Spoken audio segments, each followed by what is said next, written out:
Blood pressure അഥവാ രക്തസമ്മർദ്ദം എന്നത് രക്തക്കുഴലുകളിലൂടെ ഒഴുകുമ്പോൾ രക്തക്കുഴലിന്റെ ഭിത്തിക്ക് ഉണ്ടാകുന്ന ടെൻഷൻ ഓർ സമ്മർദ്ദമാണ്. ഇത് അമിതമാകുന്നതിനെയാണ് അമിത രക്തസമ്മർദ്ദം അഥവാ ഹൈപ്പർ ടെൻഷൻ എന്ന് പറയുന്നത്. ഹൈപ്പർ ടെൻഷനും മെന്റൽ ടെൻഷനും അഥവാ മനസ്സിന്റെ ടെൻഷൻ, അതായത് മാനസിക പിരിമുറുക്കവും തമ്മിൽ എന്തെങ്കിലും ബന്ധമുണ്ടോ?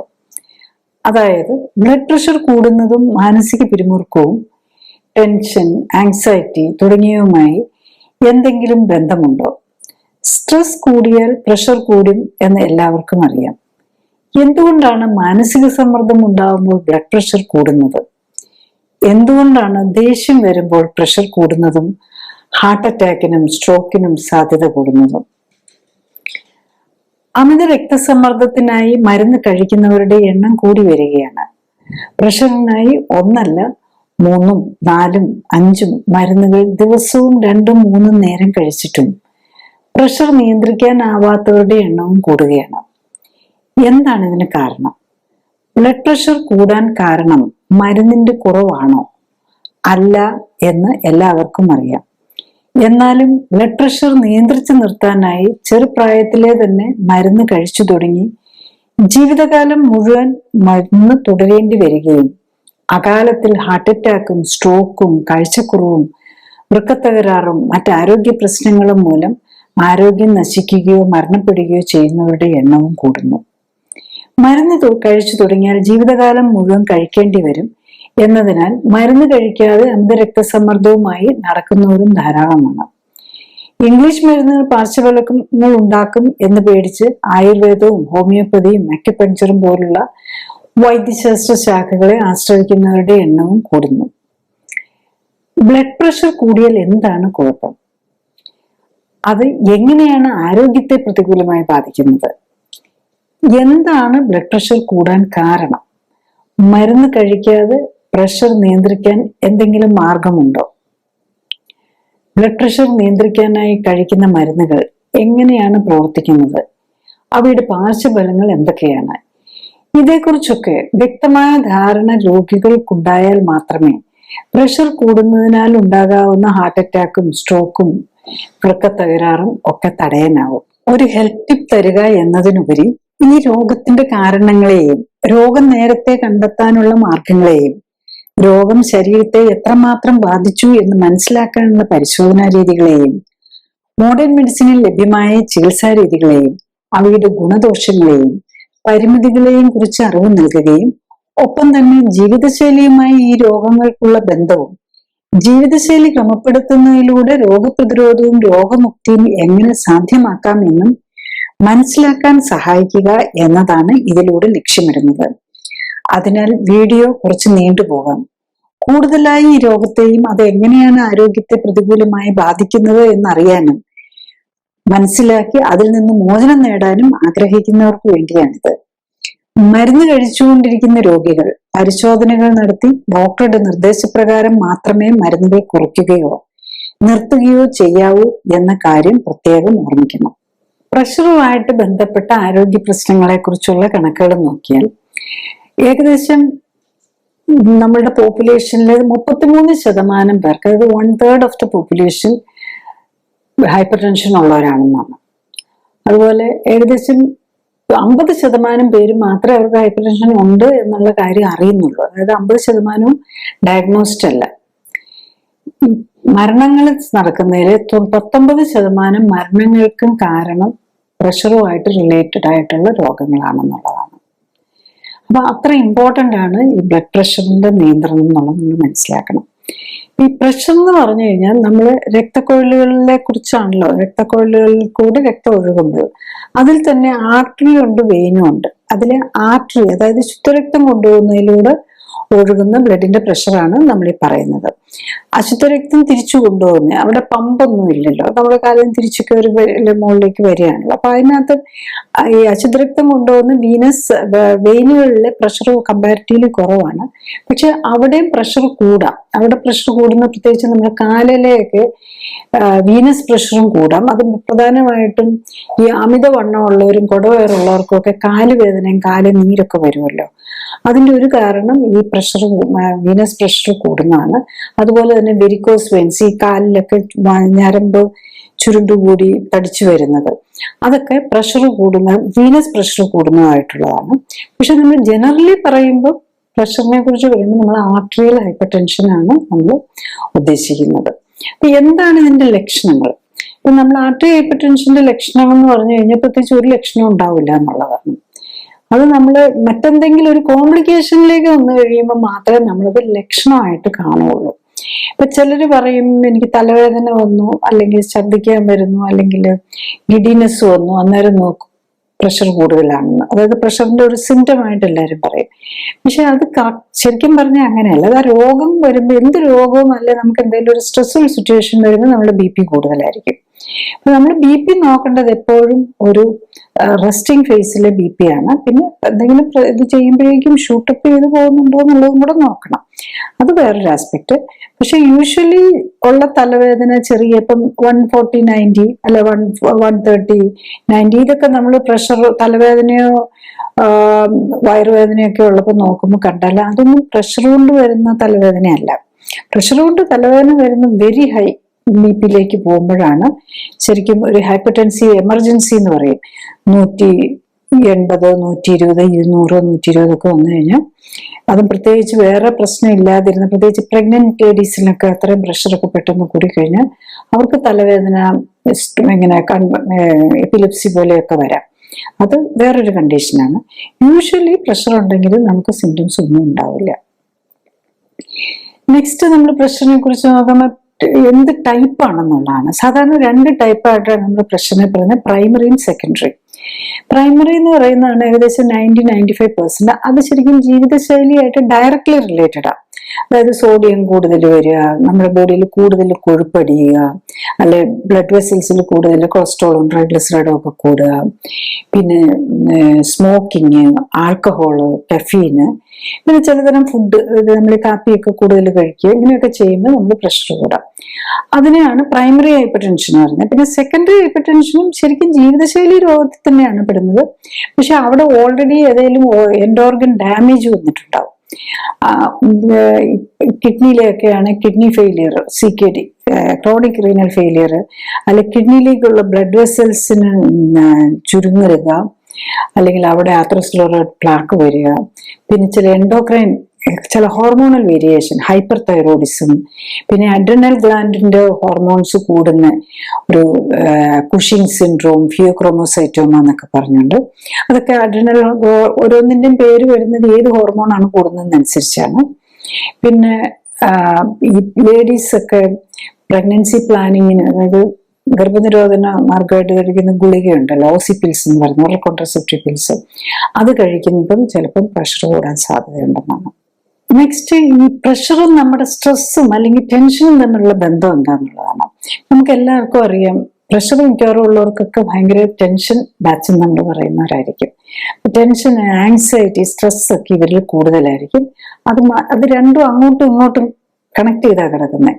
നമുക്ക് തന്നെ അറിയാം, സ്ട്രെസ് വരുമ്പോൾ നമുക്ക് പ്രഷർ കൂടും. അതുപോലെ തന്നെ പ്രഷർ ഉള്ളവരൊക്കെ മിക്കവാറും ദേഷ്യവും ഇറിറ്റബിലിറ്റി ഒക്കെ അവർക്ക് ഒത്തിരി കൂടുതലായിരിക്കും. അതാണ് നമ്മുടെ കൺട്രോൾ മെക്കാനിസത്തിൽ വന്നിരിക്കുന്ന കുഴപ്പം കൊണ്ടാണ് ഈ പ്രഷർ കൂടുന്നതും അതുപോലെ തന്നെ നമ്മുടെ ദേഷ്യം വരുന്നത്. അത് ഈ ഹോർമോൺസ് രണ്ടും തമ്മിൽ കണക്ട് ചെയ്താണ് ഇരിക്കുന്നത്. ഈ സ്ട്രെസ് ഹോർമോൺസ് കൂടുകയും അതും പ്രഷറുമായിട്ടൊക്കെ കണക്ട് ചെയ്തിരിക്കുന്നതുകൊണ്ടാണ് അത് രണ്ടും കണക്റ്റഡ് ആയിട്ട് പോകുന്നു എന്നുള്ളതാണ്. ബേസിക്കലി ഇത് രണ്ടും ടുഗദർ ആയിരിക്കും പോകുന്നത്. സ്ട്രെസ് കൂടുന്നു, പ്രഷറും കൂടും. പ്രഷർ കൂടിയാൽ വീണ്ടും നമുക്ക് സ്ട്രെസ്സും കൂടും. അതായിരിക്കും ഒരു സിറ്റുവേഷൻ. നെക്സ്റ്റ്, നമ്മൾ ഈ പ്രഷറിന്റെ ഇതിലേക്ക് വന്നു കഴിയുമ്പോൾ നമ്മൾ അതിന് വേണ്ടിയിട്ട് എന്തെങ്കിലും ടെസ്റ്റുകളാണ് ചെയ്യേണ്ടത്. ഇപ്പൊ പ്രഷർ ഉണ്ടോ എന്നറിയാൻ നമുക്കറിയാം, BP നമ്മൾ നോക്കിയാൽ മതി. കണ്ടിന്യൂ നമുക്കിപ്പോ ഇന്നിപ്പോ വീട്ടിലിരുന്ന് തന്നെ BP നോക്കാൻ ഉള്ള സൗകര്യങ്ങളുണ്ട്. അപ്പം ഒരു പ്രാവശ്യം നോക്കിയിട്ടല്ല നമ്മൾ അറിയേണ്ടത്, റിപ്പീറ്റഡ് ആയിട്ട്, പ്രത്യേകിച്ച് ഒരു റെസ്റ്റിംഗ് സിറ്റുവേഷൻ ഇരുന്നുകൊണ്ടുള്ള BP ആണ് നമ്മൾ നോക്കേണ്ടത്. പിന്നെ പിന്നെ ഉള്ളത് വൺസ് നമ്മൾ പ്രഷർ കണ്ടുപിടിച്ചു കഴിഞ്ഞു കഴിഞ്ഞാല് പിന്നെ ഉള്ളത് ഓർഗൻ ഡാമേജ് വന്നിട്ടുണ്ടോന്ന്. ഏതെങ്കിലും ഓർഗന് ഇപ്പൊ നമ്മള് പ്രഷറിന്റെ ഒരു പ്രത്യേകത ഉണ്ടോന്ന് ചോദിച്ചാൽ രക്തക്കൊഴലുകൾ എല്ലായിടത്തൂടെയും പോകുന്നുണ്ടല്ലോ. അപ്പൊ ഈ പ്രഷർ വരുമ്പോൾ നമ്മളുടെ ശരിക്കും പറഞ്ഞ ചെറിയ രക്തക്കൊഴലുകളെ ആർട്ടറിയോൾസിലേക്കുള്ള സർക്കുലേഷൻ കുറയാന്നാണ് വരുന്നത്. ചെറിയ ചെറിയ രക്തക്കൊഴലുകളെ ആയിരിക്കും ബാധിച്ചിരിക്കുന്നത്. അതുകൊണ്ട് തന്നെയാണ് പല ഈ പ്രഷർ കൂടുതലുള്ളവർക്ക് കണ്ണിനെ ബാധിച്ചു കഴിഞ്ഞു കഴിഞ്ഞാൽ റെറ്റിനോപ്പതി വരും, കിഡ്നിയെ ബാധിച്ചു കഴിഞ്ഞാൽ റീനൽ ഫെയിലിയർ വരും, ഹൈപ്പർടെൻസീവ് നെഫ്രോപ്പതി എന്ന് പറയും. പിന്നെ ഹാർട്ടിനെ ബാധിക്കുന്നത് ഈ 3 ഓർഗനെയാണ് ഏറ്റവും കൂടുതൽ ബാധിക്കുന്നത്. അതുപോലെ നമ്മളുടെ പെരിഫറൽ വാസ്കുലർ ഡിസീസ്, അതായത് കാലിലേക്കുള്ളതൊക്കെ രക്തക്കൊഴലുകളെ ബാധിച്ച് അവിടെയൊക്കെ ഒരു അടവ് പോലെയും കൂടെ വരും. വരെയൊക്കെ രക്തക്കൊഴലുകൾ സ്റ്റിഫ് ആവുകയാണല്ലോ ചെയ്യുന്നത്.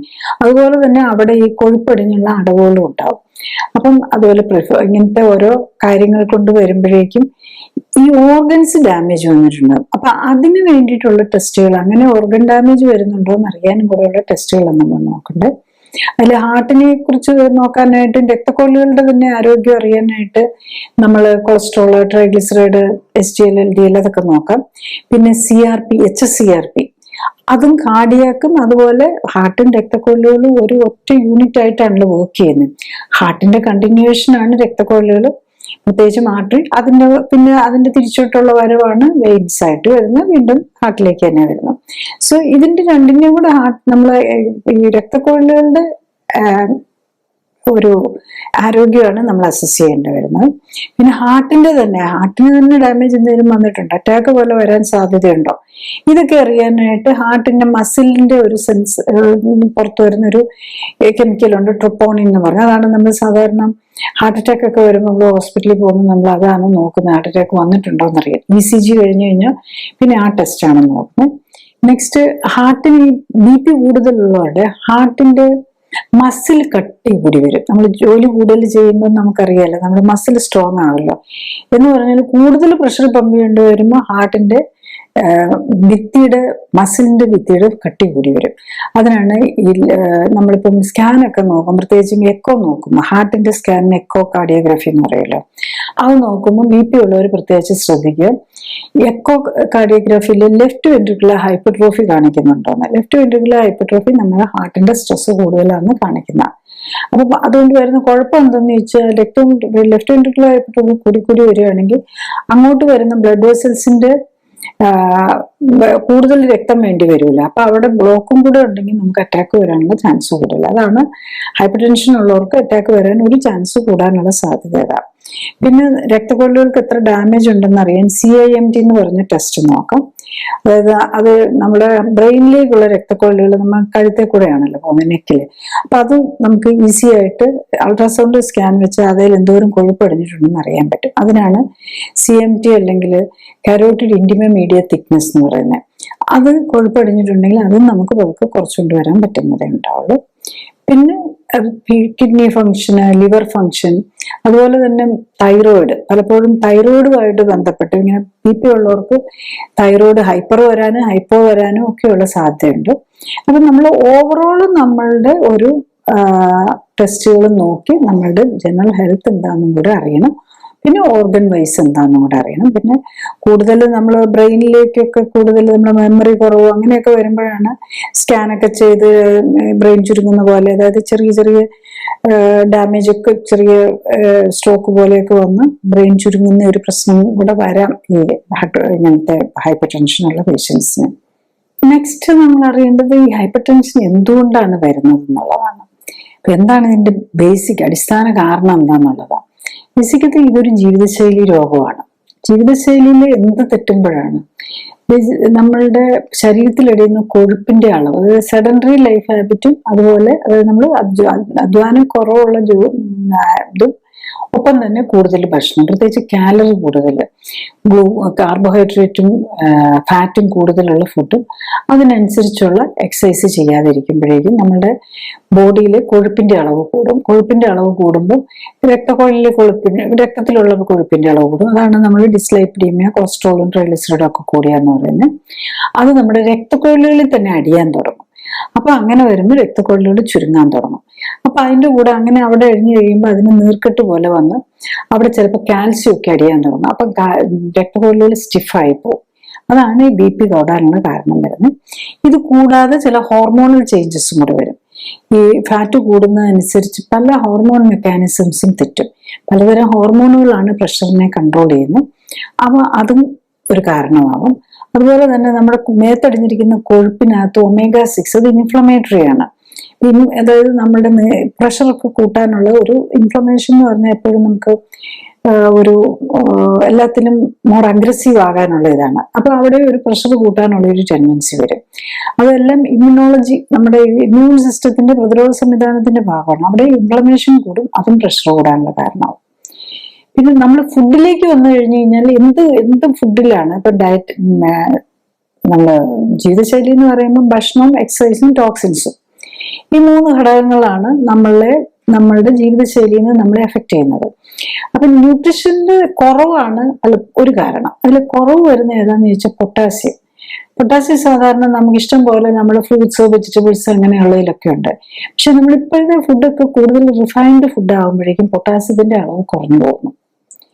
അപ്പം നമ്മൾ കുക്ക് ചെയ്യുമ്പോഴേക്കും ഈ പൊട്ടാസ്യമാണ് നമ്മൾ കളയുന്നത്. ശരിക്കും പലപ്പോഴും പോകും.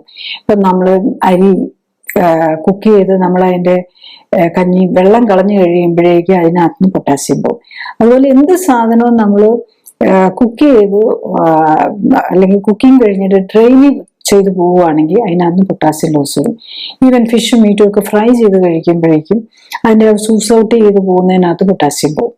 അപ്പൊ അതാണ് അതിൽ സംഭവിക്കുന്നത്. അപ്പൊ അതുകൊണ്ട് ഇങ്ങനെ നമ്മൾ കൂടുതൽ റിഫൈൻഡ് ഫ്രൈസ് ഇപ്പൊ ഗോതമ്പിലാണെങ്കിലും ഉണ്ടാവും, പക്ഷെ മൈദയിലാകുമ്പോഴേക്കും അത് കുറവായിരിക്കും. അങ്ങനെ എല്ലാത്തിലും ആ ഒരു ചേഞ്ച് വരും എന്നുള്ളതാണ്. പിന്നെ മാഗ്നീഷ്യത്തിന്റെ കുറവ്, പൊട്ടാസ്യം കഴിഞ്ഞ് കഴിഞ്ഞാൽ പിന്നെ മാഗ്നീഷ്യത്തിന്റെ കുറവാണ് വേറൊരു ഇത്. നമ്മൾ ഈ ഗ്രീൻ ലീഫി വെജിറ്റബിൾ, ഗ്രീൻ കളറിൽ എപ്പോഴും ഈ ക്ലോറോഫിൽ അതിനകത്ത് മാഗ്നീഷ്യം ഉണ്ട്. പക്ഷെ നമ്മളിപ്പോൾ അതൊക്കെ കഴിക്കുന്നത് വളരെ കുറവാണല്ലോ. അപ്പൊ അതുകൊണ്ട് തന്നെ മാഗ്നീഷ്യം കുറഞ്ഞു പോകും. പിന്നെ ഒമേഗ-3യും നമുക്ക് ജനറലി ഫുഡിൽ വളരെ കുറവ് മാത്രമേ ഉള്ളതാണ്. നമ്മൾ ചാള, സാൽമൺ അല്ലെങ്കിൽ ലീഫി വെജിറ്റബിൾസ്, ഈ ഉഴുന്ന്, ഉലുവ, ഇതിലൊക്കെയാണ് കുറച്ചെങ്കിലും omega-3 ഉള്ളത്. പക്ഷെ അതൊക്കെ നമ്മൾ വളരെ കുറച്ചായിരിക്കും കഴിക്കുന്നത്. അതേസമയത്ത് പല സാധനവും കൂടി പോവുകയും ചെയ്യുന്നു. അപ്പൊ ഈ സോഡിയം പൊട്ടാസ്യം ശരിക്കും ഒരു ബാലൻസിലാണ് വർക്ക് ചെയ്യുന്നത്. അപ്പൊ സോഡിയത്തിന്റെ അളവ് കൂടുന്നതും ഒരു പ്രോബ്ലം ആകുന്നു. പൊട്ടാസ്യത്തിന്റെ അളവ് കുറഞ്ഞും പോകും, സോഡിയത്തിന്റെ അളവ് കൂടിയും പോകും. നമ്മൾ കോമൺ സോൾട്ട്, നമ്മൾ ഭക്ഷണത്തിൽ എല്ലാത്തിലും, നമ്മളിപ്പോ ഈ റെഡിമെയ്ഡ് ഫുഡിലൊക്കെയാണ് ശ്രദ്ധിച്ചാൽ മതി, ഭയങ്കരമായിട്ട് സോൾട്ട് ആഡ് ചെയ്യുന്നുണ്ടാവും. അത് ഒന്ന് സോഡിയമായിട്ട് തന്നെ ആഡ് ചെയ്യും. പിന്നെ നമ്മൾ ഈ ചൈനീസ് സോൾട്ടും അതും സോഡിയം ഗ്ലൂട്ടമേറ്റ്, പിന്നെ പല പ്രിസർവേറ്റീവ്സും സോഡിയം സോൾട്ടായിട്ട് വരുന്നത്. ഇതെല്ലാം കൂടെ വരുമ്പോഴേക്കും ഒത്തിരി സോഡിയത്തിന്റെ കണ്ടന്റ് കൂടിപ്പോകുന്നു. സോഡിയം കൂടുന്നത് പ്രഷർ കൂട്ടും. പിന്നെ omega-6 കൂടുന്നത്, omega-6 എന്ന് പറഞ്ഞ ഒരു ടൈപ്പ് ഓഫ് ഫാറ്റ് ആണ്. omega-3 പോലെ omega-3യും omega-6ഉം പാരലായിട്ട് വർക്ക് ചെയ്യുന്ന ഇമ്മ്യൂൺ സിസ്റ്റത്തിൽ കൺട്രോൾ ചെയ്യുന്ന ഫാറ്റാണ്. അതിൽ നമ്മളുടെ ഫുഡിൽ ഇപ്പൊ എന്താ പ്രോബ്ലം എന്ന് ചോദിച്ചാൽ ഒത്തിരി കൂടുതൽ omega-6 ആയിരിക്കും. കാരണം നമ്മൾ ഈ കഴിക്കുന്ന vegetable oil, nuts, oil seeds, ഇതിലെല്ലാം ഒത്തിരി കൂടുതൽ omega-6 ഉണ്ട്. ജനറലി ഇതിലൊന്നും omega-3 ഇല്ല. അപ്പൊ ഈ ശരിക്കും നമുക്ക് ഐഡിയലി നമ്മുടെ ബോഡി വർക്ക് ചെയ്യണമെങ്കിൽ omega-3-6 റേഷ്യോ 1:1 ആവേണ്ടതാണ്. അത് കൂടി അതിൽ വരുന്ന വ്യതിയാനം കൊണ്ടാണ് omega-3-6 1:1 നിൽക്കേണ്ടതിന് വരും. അത് നമ്മൾ ഈ കശുവണ്ടിയും കപ്പലണ്ടിയും ബദാമും ഒക്കെ എടുത്ത് കഴിച്ചു കഴിയുമ്പോഴേക്കും അതങ്ങ് 1:30 1:40 പോകുന്നത്. ഇതും പ്രഷർ കൂടാനുള്ള കാരണമാകുന്നു എന്നുള്ളതാണ്. നെക്സ്റ്റ്, ഈ പ്രഷർ കൂടിയതുകൊണ്ട് എന്താണ് കുഴപ്പം എന്നുള്ളതാണ് വരുന്നത്. അപ്പൊ പ്രഷർ കൂടുമ്പോൾ എന്താ പറ്റുന്നതെന്ന് വെച്ചാൽ നമ്മുടെ ഈ രക്തക്കൊഴലുകളിലേക്ക് കൂടുതൽ ശക്തിയിൽ പമ്പ് ചെയ്യേണ്ടി വരുമല്ലോ. അപ്പൊ അതിന്റെ ഈ എൻഡോത്തീലിയം എന്ന് പറയും, അതിന്റെ ഉള്ളിലെ ലൈനിങ്, അതിന് ഡാമേജ് വരും. അപ്പം അവിടെ കൂടുതൽ ഈ കൊഴുപ്പടിയാനും ആത്രോസ്ക്ലെറോസിസ് വരാനും സാധ്യത വരും. ഈ ഇങ്ങനെ ഉണ്ടാകുന്ന കൊഴുപ്പടിയെന്നും ആത്രോസ്ക്ലെറോസിസ് വരുന്നതുമാണ് നമ്മുടെ രക്തക്കൊഴലുകൾ അറയടഞ്ഞ് ഹാർട്ട് അറ്റാക്കിലേക്ക് കാരണമാവുന്നത്. അതുപോലെ നമ്മളുടെ ഹാർട്ടിന്റെ മസിലിന്റെ ഭിത്തി വളരുക, ഇതൊക്കെ കൂടെ വരുന്നതാണ്. പിന്നെ സ്ട്രോക്ക്, അതുപോലെ ബ്രെയിനിൽ, ഇപ്പം ഹാർട്ടിനെ ആണെങ്കിൽ ബാധിക്കുന്നത് ഹാർട്ട് അറ്റാക്ക് ആയിരിക്കും. ബ്രെയിനിലെ രക്തക്കൊഴലുകളെ ബാധിക്കുന്ന ബ്രെയിൻ അറ്റാക്ക്, അതിനാണ് നമ്മൾ സ്ട്രോക്ക് എന്ന് പറയുന്നത്, പക്ഷാഘാതം, സ്ട്രോക്ക് എന്നൊക്കെ പറയുന്നത്. പിന്നെ ഇതൊക്കെ ചിലപ്പോൾ സൈലന്റ് ആയിരിക്കും. അതായത് മേജർ അറ്റാക്ക് വരുമ്പോൾ മാത്രമേ നമ്മൾ അറിയുള്ളൂ. ചെറിയ രക്തക്കൊഴലുകളാണ് നമ്മളത് ഇഗ്നോർ ചെയ്യും. ചിലപ്പോൾ ഒരു തരിപ്പോ ഒരു പരിപ്പ് ഇപ്പൊ നെഞ്ചിനാണെങ്കിൽ തന്നെ നമ്മളൊരു ചെറിയ വേദനയൊന്നും വന്നാൽ നമ്മൾ അറ്റാക്ക് ആണോന്നൊന്നും അതുപോലെ ഗ്യാസ് ആണെന്നൊക്കെ നമ്മൾ കരുതത്തല്ലേ ഉള്ളൂ. പെർസിസ്റ്റന്റ് ആയിട്ട് വന്നാലല്ലേ ഉള്ളൂ. അപ്പം ചില ചെറിയ ചെറിയ അറ്റാക്കുകൾ വന്ന് നമ്മൾ ഹാർട്ടിന്റെ ആണേലും അതുപോലെ ബ്രെയിനിന്റെ നമ്മൾ അറിയാതെ പോകുന്ന സൈലന്റ് അറ്റാക്സ് എന്ന് പറയും. അപ്പൊ അങ്ങനെ വന്നു കഴിയുമ്പോഴാണ് ഡെമൻഷ്യയും ഓർമ്മക്കുറവും, കുറച്ച് പ്രഷർ കൂടുതലുള്ളവർക്ക് പലപ്പോഴും കുറച്ച് കഴിയുമ്പോഴേക്കും അവരുടെ ആ ബുദ്ധിയും അല്ലെങ്കിൽ ആ കോഗ്നിറ്റീവ് മെമ്മറിയും ഒക്കെ കുറഞ്ഞു വരുന്നതായിട്ട് കാണാം. അതുപോലെ ഈവൻ അൾഷിമേഴ്സ് ഡിസീസ് അങ്ങനത്തേനുള്ള സാധ്യതയും കൂടുതലാണ്. പിന്നെ വേറൊരു കിഡ്നിക്കാണ്. കിഡ്നി ഫെയിലിയർ, കിഡ്നി നെഫ്രോപ്പതി എന്ന് പറയുന്നത്. പ്രഷർ ഉള്ളവരെല്ലാവരും പ്രത്യേകം ശ്രദ്ധിക്കണം കിഡ്നി ഫംഗ്ഷൻ നോക്കാനായിട്ട്. കിഡ്നി ഫംഗ്ഷൻ തന്നെ പലപ്പോഴും നമ്മൾ ക്രിയാറ്റിനൊക്കെ മാത്രമാണ് നോക്കുന്നത്. അതിൽ ഒരു നോർമൽ റേഞ്ച് എന്ന് പറയുന്നത് തന്നെ ശരിക്കും അബ്നോർമലാണ്. ശരിക്കും പലപ്പോഴും പല ലാബും 1.6 to 1.2 അല്ലെ 1.4 ഒക്കെ ആയിരിക്കും നോർമൽ സ്റ്റേജ് എന്ന് പറയുന്നത്. പക്ഷെ അപ്പോഴേക്കും നമ്മൾ GFR, അതായത് കിഡ്നി ഫംഗ്ഷൻ കുറെ കുറഞ്ഞിട്ടുണ്ടാവും. അപ്പം നമ്മൾ നോക്കേണ്ടത് GFR ആണ്. GFR നോക്കുമ്പോൾ 90 താഴേക്ക് വന്നിട്ടുണ്ടെങ്കിൽ ഡെഫിനറ്റ്ലി സീരിയസ് ആയിട്ട് എടുക്കുക. അതുപോലെ തന്നെ യൂറിക് ആസിഡ് കൂടുമ്പോഴും പലപ്പോഴും എല്ലാവരും യൂറിക് ആസിഡ് കൂടുന്നതിന് നേരെ യൂറിക് ആസിഡിന് വേണ്ടിയിട്ടുള്ള മരുന്ന് കഴിച്ച് യൂറിക് ആസിഡിന്റെ പ്രൊഡക്ഷൻ കുറയ്ക്കാനാണ് നോക്കുന്നത്. അത് ശരിയല്ല. ശരിക്കും പറഞ്ഞാൽ യൂറിക് ആസിഡ് ഒരു റീനൽ ഫംഗ്ഷൻ ടെസ്റ്റില് പെട്ടതാണ്. കാരണം യൂറിക് ആസിഡ് കൂടുതലുണ്ടെങ്കിൽ നമ്മുടെ കിഡ്നിയാണ് അത് പുറത്തേക്ക് കളയേണ്ടത്. അപ്പൊ കിഡ്നിക്ക് യൂറിക് ആസിഡ് ആവശ്യത്തിന് പുറത്തേക്ക് കളയാൻ പറ്റുന്നില്ല എന്നുള്ളതാണ്. അപ്പൊ യൂറിക് ആസിഡ് കൂടിയാൽ നമ്മൾ യൂറിക് ആസിഡ് കൂട്ടുന്ന ഫുഡ് കൺട്രോൾ ചെയ്യുക, കുറയ്ക്കുക. എന്നിട്ടും കുറയുന്നില്ലെങ്കിൽ കിഡ്നിയുടെ പ്രശ്നമാണോ എന്നുള്ളതാണ് നെക്സ്റ്റ് ചിന്തിക്കേണ്ടത്. അല്ലാതെ നമ്മൾ അങ്ങനെ ഗൗട്ട് വന്ന് ഒരു ഗൗട്ടി ആർത്രൈറ്റിസ് വരുന്നവർ മാത്രമാണ് ശരിക്കും ഈ യൂറിക് ആസിഡിന് വേണ്ടി മരുന്ന് കഴിക്കേണ്ട പാടുള്ളൂ. അല്ലാതെ നമ്മൾ ജസ്റ്റ് യൂറിക് ആസിഡ് കൂടുതലെന്നും പറഞ്ഞ് മരുന്ന് കഴിക്കാൻ പാടില്ല. കാരണം അത് കിഡ്നിയുടെ പ്രോബ്ലം കൊണ്ടാണ് അത് കിഡ്നിക്ക് കൂടുതൽ ദോഷമായിട്ട് വരുത്തിയുള്ളൂ. മരുന്നുകളെല്ലാം കിഡ്നിക്ക് സംബന്ധിച്ച് സ്ട്രെസ്സാണ് ഉണ്ടാക്കുന്നത്. നെക്സ്റ്റ് നമ്മൾ പ്രഷറിന്റെ ട്രീറ്റ്മെന്റിനെ കുറിച്ച് നോക്കിക്കഴിഞ്ഞാൽ ആദ്യം നമ്മൾ എങ്ങനെയാണ് നമ്മുടെ ബോഡി പ്രഷറിനെ കൺട്രോൾ ചെയ്ത് നിർത്തുന്നത് എന്നുള്ളത് അറിയണം. ബേസിക്കലി ബോഡിക്കകത്ത് നെർവ്സ് വഴിയുള്ള കൺട്രോളുണ്ട്, അതുപോലെ ഹോർമോൺസും ആണ് പ്രഷറിനെ കൺട്രോൾ ചെയ്യുന്നത്. അപ്പൊ നമ്മുടെ ആവശ്യം അനുസരിച്ച് നമ്മൾ ഇരിക്കുമ്പോഴും നിൽക്കുമ്പോഴും ഓടുമ്പോഴും ഒക്കെ പല രീതിയിലാണ് പ്രഷർ വരുന്നത്. അപ്പൊ അതനുസരിച്ച് പ്രഷറിനെ അഡ്ജസ്റ്റ് ചെയ്ത് വെക്കുന്നത് പല മെക്കാനിസംസ് വഴിയാണ്. അതിൽ നമ്മുടെ ഓട്ടോണോമിക് നെർവ് സിസ്റ്റം എന്ന് പറയും. അതിൽ തന്നെ സിമ്പത്തറ്റിക്കും പാരാസിമ്പത്തറ്റിക്കും ഇതിന്റെ ഒരു ബാലൻസ്ഡ് ആക്ടിവിറ്റിയാണ് നമ്മൾ പ്രഷറിന് വേണ്ടി വരുന്നത്. ഈ പലർക്കും പ്രായമൊക്കെ ആകുമ്പോൾ അല്ലെങ്കിൽ മൾട്ടിപ്പിൾ മരുന്നുകളൊക്കെ കഴിക്കുമ്പം ബാലൻസ് പോകുന്നതൊക്കെ പ്രോബ്ലം വരുമല്ലോ. അതൊക്കെ ഈ ഓട്ടോ ഇമ്മ്യൂൺ ന്യൂറോപ്പതി പോലെ വരുമ്പോഴാണ് പ്രഷറിന് ഇങ്ങനെ ബാലൻസിങ് പ്രോബ്ലംസും തലയിറങ്ങുന്ന പോലെയൊക്കെ വരാൻ സാധ്യതയുണ്ട്. പിന്നെയുള്ളത് ഹോർമോണലാണ്. ഹോർമോൺസിൽ ബേസിക്കലി പലതരം ഹോർമോണുകൾ നമ്മളുടെ പ്രഷറിനെ കൺട്രോൾ ചെയ്യാനായിട്ട് വേണ്ടി വരുന്നുണ്ട്. അതിൽ ഒന്ന് ബ്രെയിനിൽ നിന്നുള്ള ഹോർമോൺ തന്നെയുണ്ട്. അതിൽ വാസപ്രസിൻ എന്ന് പറയുന്ന ഒരു ഹോർമോൺ ഉണ്ട്. പിന്നെ ഹാർട്ടിൽ നിന്ന് വരുന്ന ഒരു ഹോർമോൺ ഉണ്ട്, ANP എന്ന് പറയുന്നത്. പിന്നെ കിഡ്നിന്നും ലിവറിൽ നിന്നും ലങ്സിൽ നിന്നുമായിട്ട് അവരൊരു കമ്പൈൻഡ് എഫേർട്ടാണ്.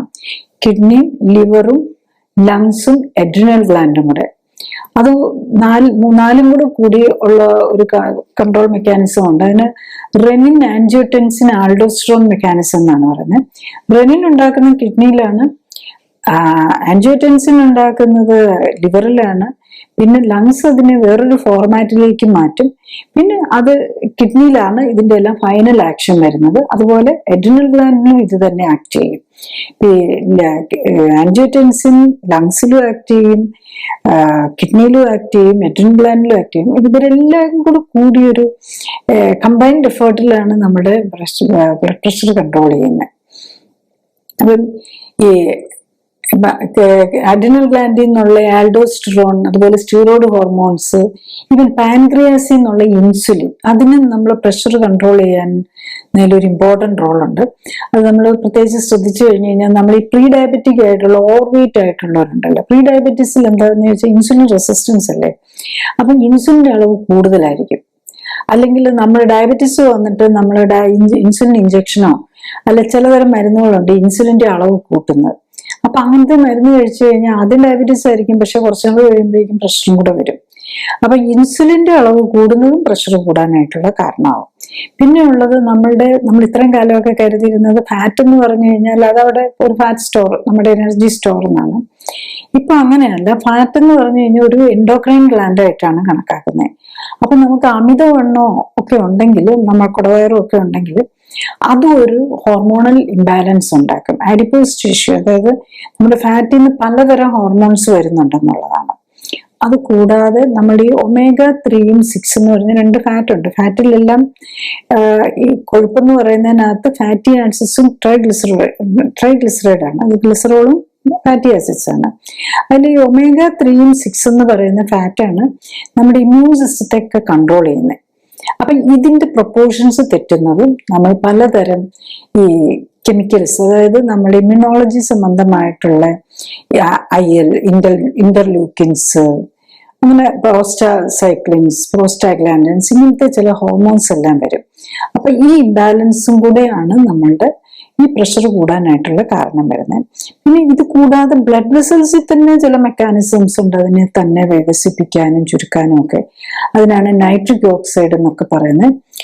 പിന്നെ എൻഡോത്തിലിൻ, അങ്ങനത്തെ കുറെ കാര്യങ്ങൾ വരുന്നുണ്ട്. അപ്പൊ ഈ പ്രഷർ കൂടുമ്പോൾ നമ്മൾ ഈ എൻഡോത്തീലിയൽ ഡിസ്ഫങ്ഷൻ, അതായത് രക്തക്കുഴലിന്റെ ഉള്ളിലുള്ള സെൽസ് ഉണ്ടല്ലോ, അതിന് വരുന്നത്, അതായത് നമ്മൾ ഈ കൊഴുപ്പൊക്കെ അടിഞ്ഞ് ആത്രോസ്ക്ലീറോസിസ് ഒക്കെ വന്നിരിക്കുന്നവരുണ്ടല്ലോ, അവർക്ക് അതിനകത്തുനിന്നുള്ള കെമിക്കലുകളും എൻഡോത്തീലിയൽ ഡിസ്ഫങ്ഷൻ കൊണ്ട് തന്നെ നമ്മൾ പ്രഷർ കൺട്രോൾ ചെയ്യാനുള്ള ബുദ്ധിമുട്ടുകൾ വരും.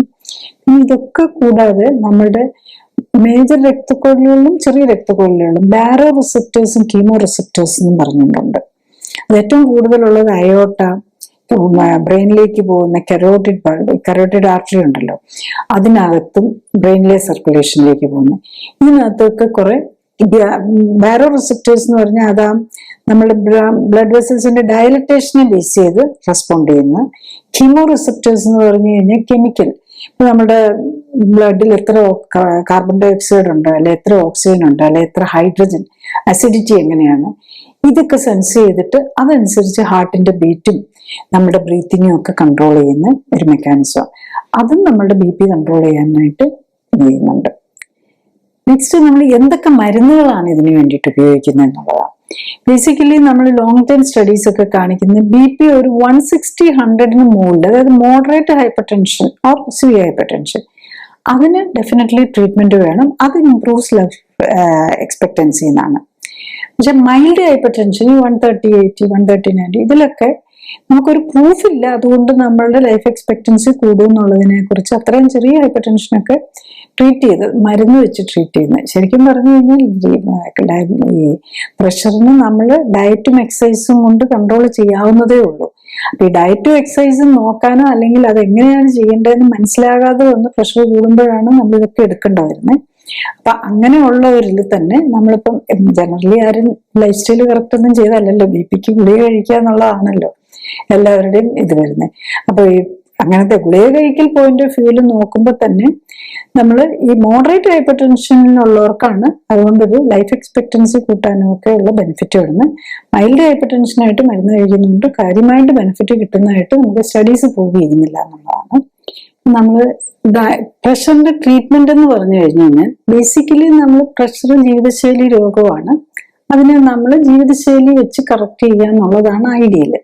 പക്ഷെ അതിന് മെനക്കെടാതെ പേഷ്യൻസ് വരുമ്പോഴാണ് നമ്മൾ പ്രഷറിന് വേണ്ടിയിട്ട് മരുന്ന് കൊടുക്കുന്നത്. അപ്പം മരുന്നെന്ന് പറഞ്ഞു കഴിയുമ്പം നമ്മൾ ആദ്യം മരുന്നിനെ കുറിച്ച് പറയാം. അത് കഴിഞ്ഞിട്ട് ഞാൻ നെക്സ്റ്റ് നമ്മളെ ലൈഫ് സ്റ്റൈൽ നമ്മുടെ ജീവിതശൈലി വെച്ചിട്ടുള്ളത് പറയാം. ഇപ്പൊ മരുന്ന് എന്തൊക്കെയാണെന്ന് ചോദിച്ചു കഴിഞ്ഞാൽ ബേസിക്കലി ഞാൻ നേരത്തെ പറഞ്ഞതുപോലെ ഈ പ്രഷറിനെ കൺട്രോൾ ചെയ്യുന്ന കാര്യങ്ങൾ അറിഞ്ഞാലാണ് നമുക്ക് മരുന്നിനെ കുറിച്ച് മനസ്സിലാവും. അപ്പൊ പ്രഷറിനെ കൺട്രോൾ ചെയ്യുന്നത് നമ്മളുടെ ന്യൂറോളജിക്കലും ഉണ്ട്, അതുപോലെ നമ്മളുടെ ഹോർമോൺസുമാണ്. അപ്പൊ ഈ ഹോർമോൺസിന് അല്ലെ ന്യൂറോളജിക്കൽ കൺട്രോളിനെ ബ്ലോക്ക് ചെയ്യുവാണ് ഏത് മരുന്നാണേലും. ഇപ്പൊ പലതരം മരുന്നുകളുണ്ട്. അതിൽ ഒരു ഗ്രൂപ്പ് എന്ന് പറഞ്ഞാൽ ഡയൂറിറ്റിക്സാ, കൂടുതൽ മൂത്രം പുറത്തേക്ക് കളയുന്നത്. അപ്പൊ മൂത്രം കൂടുതൽ പുറത്തേക്ക് കളയുമ്പോൾ ജനറലി എന്താ ചെയ്യുന്നതെന്ന് വെച്ചാൽ ഇത്തരം മരുന്നുകളൊക്കെ സോഡിയം കൂടുതൽ പുറത്തേക്ക് കളയുക, അതുപോലെ പൊട്ടാസ്യത്തിനെ പിടിച്ചു നിർത്താനായിട്ട് നോക്കും. അതാണ് ജനറലി എല്ലാ മരുന്നുകളും ചെയ്യുന്നത്. കാരണം നമുക്ക് ബോഡിയിൽ പ്രഷർ സോഡിയം കൂടുകയും പൊട്ടാസ്യം കുറയുകയും ചെയ്യുമ്പോഴാണല്ലോ പ്രഷർ കൂടുന്നതിന്റെ ഒരു മേജർ ഇത് വരുന്നത്. അതിനെ ബ്ലോക്ക് ചെയ്യാൻ വേണ്ടിയിട്ടുള്ള മരുന്നുകളാണ്. കുറെ മരുന്ന് ആ ഗ്രൂപ്പിലുണ്ട്. പിന്നെ കാൽസ്യം ചാനൽ ബ്ലോക്കേഴ്സ് എന്ന് പറഞ്ഞൊരു ഗ്രൂപ്പുണ്ട്. കാൽസ്യം ചാനൽ ബ്ലോക്കേഴ്സ് എന്താ ചെയ്യുന്നതെന്ന് വെച്ചാൽ നമ്മുടെ രക്തക്കുഴലുകളിലും മസിലിനെ റിലാക്സ് ചെയ്യും. കാൽസ്യം ചാനൽസ് ഓപ്പൺ അപ്പ് ചെയ്യുമ്പോഴാണ് മസിൽ കൺട്രാക്ഷൻ ഒക്കെ വരുന്നത്.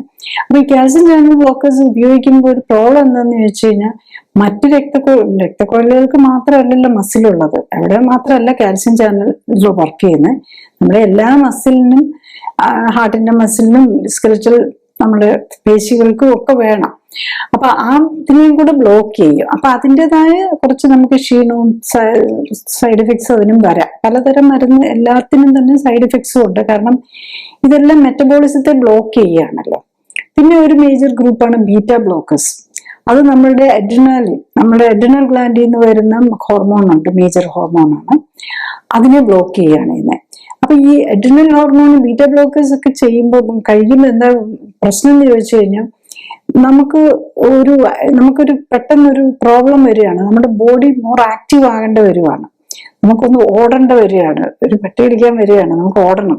പക്ഷെ നമുക്ക് ആ എനർജി ഉണ്ടാവില്ല. കാരണം അതൊക്കെ വരുന്നത് നമ്മുടെ അഡ്രിനൽ ഗ്ലാൻഡിൽ നിന്ന് വരുന്ന ഈ ഹോർമോണാണ്. അപ്പൊ അതിനെ ബ്ലോക്ക് ചെയ്യാനുള്ള മരുന്ന് നമ്മൾ കഴിച്ചിരിക്കുകയാണ്. അപ്പൊ ഇങ്ങനത്തെ മരുന്ന് കഴിക്കുമ്പോൾ അതാണ് നമ്മുടെ റെസ്പോൺസുകൾ സ്ലോ ആയി പോകും. കാരണം പല രീതിയിൽ ഇതിനെയൊക്കെ ബ്ലോക്ക് ചെയ്യാണ്. പ്രത്യേകിച്ച് ബീറ്റ ബ്ലോക്കേഴ്സിന്റെ ഉള്ള ഒരു പ്രോബ്ലം അതാണ്. അപ്പൊ നമ്മുടെ ആൾക്കാർ അത് എല്ലാത്തിലും ഒന്നും സ്ലോ ആയി പോകും. പലപ്പോഴും ഇങ്ങനെ ക്രോണിക് ആയിട്ട് ഇങ്ങനെ കണ്ടിന്യൂസ് ആയിട്ട് ഇത്തരം മരുന്നുകൾ കഴിച്ചുകൊണ്ടിരിക്കുന്നു. വേറൊരു ഗ്രൂപ്പ് ഓഫ് മെഡിസിൻ നമ്മുടെ അഡ്രിനൽ ഗ്ലാൻഡിൽ നിന്ന് വരുന്ന ആൽഡോസ്റ്ററോൺ എന്ന് പറഞ്ഞൊരു ഹോർമോൺ ഉണ്ട്. അതിനെ ബ്ലോക്ക് ചെയ്യുന്നത്, അത് പ്രഷർ കൂട്ടാണ്. അപ്പൊ അതിനെ ബ്ലോക്ക് ചെയ്യാണ്. അതാണ് സ്പൈറനോലാക്ടോൺ എന്നൊക്കെ പറഞ്ഞുകൊണ്ടുണ്ട്. പിന്നെ വാസോ ഡയലറ്റിസ്, രക്തക്കൊഴലുകളെ വികസിപ്പിക്കുന്നത്. അതാണ് നമ്മൾ നൈട്രോഗ്ലിസറിൻ എന്നൊക്കെ പറഞ്ഞ് നമ്മൾ പലതരം ഇതുണ്ട്. അത് കൂടുതലും നമ്മൾ അഞ്ചേന ഹാർട്ട് പ്രോബ്ലംസും കൂടെ ഉള്ളവർക്കാണ് ഈ മരുന്നുകൾ കൊടുക്കുന്നത്. പിന്നെ വേറൊരു ഗ്രൂപ്പാണ് റെനിൻ ആൻജിയോടെൻസിൻ ആൻഡ്ലോസ്റ്ററോൺസ് മെക്കാനിസത്തെ ബാധിക്കുന്ന RAS എന്ന് പറയുന്നതാണ്. അതിൽ തന്നെ ഡിഫറെന്റ് ഗ്രൂപ്പ്സ് ഉണ്ട്. AC ഇൻഹിബിറ്റേഴ്സ്, അതൊക്കെയാണ് ഇപ്പൊ ഏറ്റവും പ്രോമിനന്റ് ആയിട്ട് ഉപയോഗിക്കുന്ന മരുന്നുകളാണ്. AC ഇൻഹിബിറ്റേഴ്സ്, അത് റാമിപ്രിൽ, എല്ലാത്തിന്റെ അറ്റത്തിപ്രിൽ എന്ന് വരുന്ന കുറെ ഗുളികകൾ ഉണ്ടാവും. പിന്നെ ARBs, അതായത് ആൻജിയോടെൻസിൻ റിസപ്റ്റർ ബ്ലോക്കേഴ്സ് എന്ന് പറഞ്ഞുള്ളതാണ്. അതാണ് ഈ ലോസാർട്ടാൻ, സാർട്ടാൻസ് എന്ന് പറഞ്ഞ ഒരു ഗ്രൂപ്പ്. അതിന്റെയൊക്കെ ഇടയിൽ സാർട്ടാൻ ആയിരിക്കും ബേസിക്കലി വരുന്നത്. പിന്നെ AT2RA, angiotensin type 2 receptor agonist എന്ന് പറഞ്ഞിട്ട് പിന്നെ so many group of medicines ഉണ്ട്. അതിൽ പലതിൻ്റെയും കോമ്പിനേഷൻസ് ആയിരിക്കും പലപ്പോഴും ഉപയോഗിച്ചുകൊണ്ടിരിക്കുന്നത്. ഇതിന്റെ എല്ലാം പ്രോബ്ലം എന്താന്ന് ചോദിച്ചു കഴിഞ്ഞു കഴിഞ്ഞാൽ അതിന്റെ സൈഡ് ഇഫക്ട്സ് ആണ്. ഒന്ന്, ഏറ്റവും പ്രധാനം ഹൈപ്പർ ടെൻഷൻ, പ്രഷർ കുറഞ്ഞു പോകാന്നുള്ളതാണ്. പിന്നെ മെഡിസിനോടുള്ള അലർജികൾ വരാം. ചിലപ്പോൾ ആദ്യം ഒന്നും കഴിക്കുമ്പോൾ ഉണ്ടാവില്ല, പിന്നെ കുറച്ച് സ്ലോ ആയിട്ടായിരിക്കും അലർജി വരുന്നത്. അലർജി വരുമ്പോൾ തന്നെ നമുക്ക് മനസ്സിലായെന്നിരിക്കുകയില്ല. ചിലപ്പോൾ നമ്മൾ സാധാരണ അലർജി എന്ന് പറയുമ്പോൾ ചൊറിഞ്ഞു കടിക്കാന്നൊക്കെ ആയിരിക്കുകയല്ലേ, ചിലപ്പോൾ അങ്ങനെ ആയിരിക്കുകയല്ല, വെറുതെ ഒരിടത്ത് ഒരു ഭാഗത്ത് മാത്രം ഒരു പാട് പോലെയൊക്കെ ആയിരിക്കും വരുന്നത്. അങ്ങനത്തെ ഒക്കെ അലർജികൾ വരാം. പിന്നെ പല BP മരുന്ന് സ്ലീപ്പ് ഡിസ്റ്റർബൻസ് ഉണ്ടാക്കാം, വയറിന് അസ്വസ്ഥതകൾ ഉണ്ടാക്കാം. പിന്നെ ഈ മരുന്നുകൾ അങ്ങോട്ടും ഇങ്ങോട്ടും ഇന്ററാക്ട് ചെയ്യുന്നതുകൊണ്ടുള്ള വരാം. പ്രത്യേകിച്ച് ഒന്നിൽ കൂടുതൽ മരുന്ന് കഴിക്കുന്നവര്, ഒന്ന് പ്രഷറിന് വേണ്ടി തന്നെ 3-4 മരുന്ന് കഴിക്കുന്നവരെ നമ്മൾ കാണാറുണ്ട്. 3-4 അല്ല, ചിലപ്പോൾ അതിലും കൂടുതൽ കാണാറുണ്ട്. പിന്നെ അതുപോലെ അതിന്റെ കൂടെ ഡയബറ്റീസിനും ആർത്രൈറ്റിസിനും അങ്ങനെ മൾട്ടിപ്പിൾ മരുന്നുകളായിരിക്കും കഴിക്കുന്നത്. അപ്പൊ ഈ മരുന്നുകളെല്ലാം കൂടെ ഇന്ററാക്ട് ചെയ്യും. അതുകൊണ്ടുള്ളത് നമുക്ക് ആർക്കും കണ്ടുപിടിക്കാൻ തന്നെ, ഡോക്ടേഴ്സിന് തന്നെ മനസ്സിലാവില്ല. കാരണം സോ മെനി മെഡിസിൻസ് അല്ലേ. അതിനെക്കുറിച്ചൊന്നും പല മരുന്നുകളൊന്നും വെച്ചിട്ടൊന്നും ആരും സ്റ്റഡി ചെയ്യുന്നില്ല. എപ്പോഴും ഫാർമസ്യൂട്ടിക്കൽ കമ്പനീസ് ഒക്കെ ആ ഒരു മരുന്ന് അതിനെയാണ് അവർ സ്റ്റഡി ചെയ്യുന്നുള്ളൂ. അല്ലാതെ ആ മരുന്നും മറ്റേ മരുന്നും കൂടെ കഴിച്ചു കഴിഞ്ഞാൽ എങ്ങനെയെന്നൊന്നും ആരും സ്റ്റഡി ചെയ്യുന്നില്ല.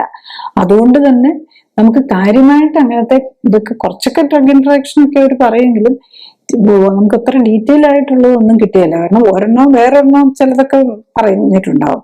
പക്ഷെ ഈ 10-15 മരുന്നുകൾ പലതും കഴിച്ചുകൊണ്ടിരിക്കുമ്പം അതൊന്നും പറയാൻ പറ്റില്ല.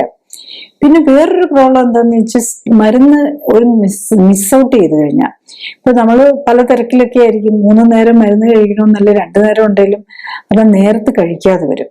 പ്രത്യേകിച്ച് നമുക്ക് എന്തെങ്കിലും ഒരു പ്രോബ്ലത്തിൽ പെടുമ്പോൾ, അങ്ങനെ വരുമ്പോഴാണ് ഏറ്റവും വലിയ ഡേഞ്ചർ. കാരണം ആ മരുന്നിന്റെ ആക്ഷന്റെ സമയം കഴിഞ്ഞു കഴിഞ്ഞാൽ ചില മരുന്നുകൾ പെട്ടെന്ന് ബ്ലഡ് പ്രഷർ ഷൂട്ടപ്പ് ചെയ്യാം. അതിന്റെ കൂടെ നമ്മളൊരു സ്ട്രെസ്ഫുൾ സിറ്റുവേഷനും കൂടെയാണ് നമ്മൾ മരുന്നും കൂടെ മിസ്സും കൂടി ചെയ്തിട്ടുണ്ടെങ്കിൽ നമ്മൾ മരുന്ന് കഴിക്കാത്ത ഒരാളെക്കാളും കൂടുതൽ പ്രോബ്ലം ആയിരിക്കും കഴിക്കുന്നതാണ്. കാരണം കഴിക്കാത്ത ആൾ പിന്നെ എപ്പോഴും പ്രഷർ ഇങ്ങനെ നമ്മുടെ ബോഡി അതുമായിട്ട് അഡ്ജസ്റ്റഡ് ആയിരിക്കും.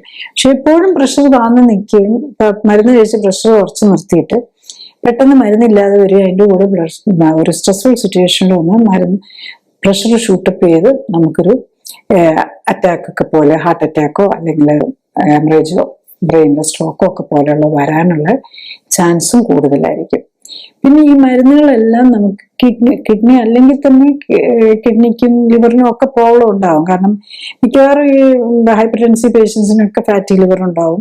കിഡ്നിയിൽ GFR ഒക്കെ കുറവായിരിക്കും, മിക്കവാറും യൂറിക് ആസിഡ് കൂടുതലായിരിക്കും.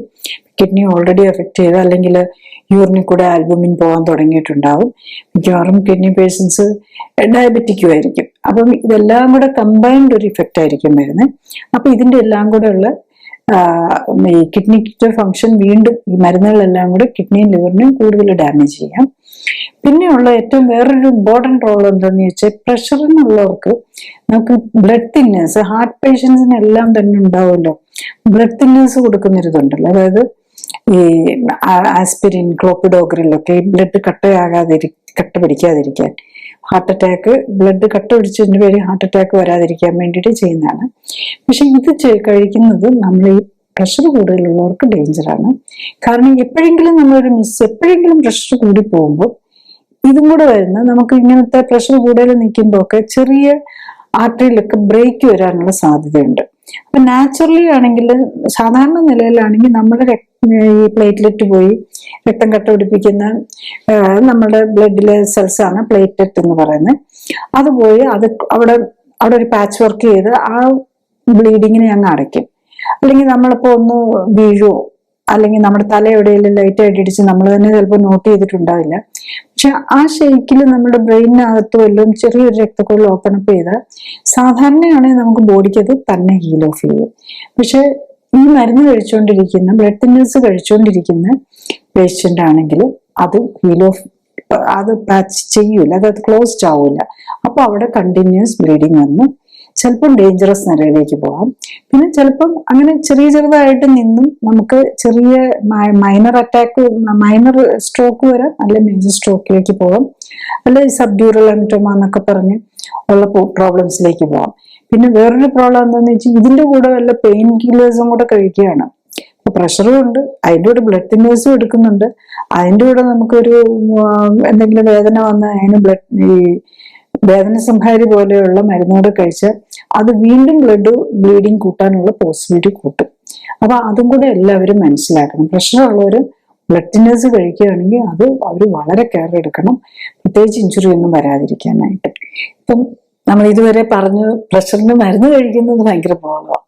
അപ്പം പ്രഷറിന് മരുന്നില്ലാതെ പ്രഷറും പ്രോബ്ലമാണ്. അപ്പൊ എന്ത് ചെയ്യാൻ പറ്റും എന്നുള്ളതാണ് ബേസിക്കലി നമ്മൾ മനസ്സിലാക്കേണ്ടത്. എന്താണെന്ന് ചോദിച്ചു കഴിഞ്ഞാൽ, പ്രഷർ എന്ന് പറയുന്നത് അതൊരു ഹോർമോൺ ഇംബാലൻസ് കൊണ്ട്, അല്ലെങ്കിൽ നമ്മുടെ ഇമ്മ്യൂണിറ്റിയിൽ വന്നിരിക്കുന്ന ഡീറെയിൽമെന്റ് കൊണ്ട്, അതുപോലെ ഹോർമോണൽ ഇംബാലൻസ് കൊണ്ട് വന്നിരിക്കുന്ന പ്രോബ്ലമാണ്.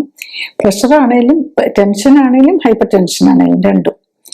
അപ്പൊ അത് നമ്മൾ കറക്റ്റ് ചെയ്യുക എന്നുള്ളതാണ് നമ്മൾ ചെയ്യേണ്ടത്. അപ്പൊ നമുക്ക് അതിന് വേണ്ടിയിട്ടൊരു ഡയറ്റ് തന്നെ ഉണ്ട്, ഡാഷ് ഡയറ്റ്. അത് ഇന്റർനാഷണലി ആക്സെപ്റ്റ് ചെയ്തിരിക്കുന്ന ഒരു ഇതാണ് ഡാഷ് ഡയറ്റ് എന്നാണ്. അതായത് ഡാഷ് ഡയറ്റ് എന്ന് പറഞ്ഞാൽ dietary approach to stop hypertension. അതാണ്, സ്റ്റോപ്പാണ്, നോട്ട് ഈവൻ കൺട്രോൾ. അപ്പൊ അതിലെന്താ ചെയ്യുന്നതെന്നുള്ളതാണ്. അതിൽ നമ്മൾ സോഡിയത്തിന്റെ അളവ് കുറയ്ക്കുക. നമ്മൾക്ക് ശരിക്കും ഒരു ദിവസം ഒരു ഗ്രാം നമുക്ക് സോൾട്ട് മതി ശരിക്കും പറഞ്ഞു കഴിഞ്ഞാൽ. പക്ഷെ നമ്മൾ പലപ്പോഴും നമ്മൾ ഈ ഇങ്ങനെ ഈ ആർട്ടിഫിഷ്യൽ, നമ്മൾ ഈ പാക്കറ്റഡ് ഫുഡും എല്ലാം കഴിക്കുമ്പം 5 ഗ്രാമും 10 ഗ്രാം വരെയാണ് പോകുന്നത്. ശരിക്കും മാക്സിമം ആകാവുന്നത് തന്നെ 2500 മില്ലിഗ്രാം ആണ് ഓൺ ആൻ ആവറേജ് ഫുഡിൽ മാക്സിമം വരാവുന്നത്.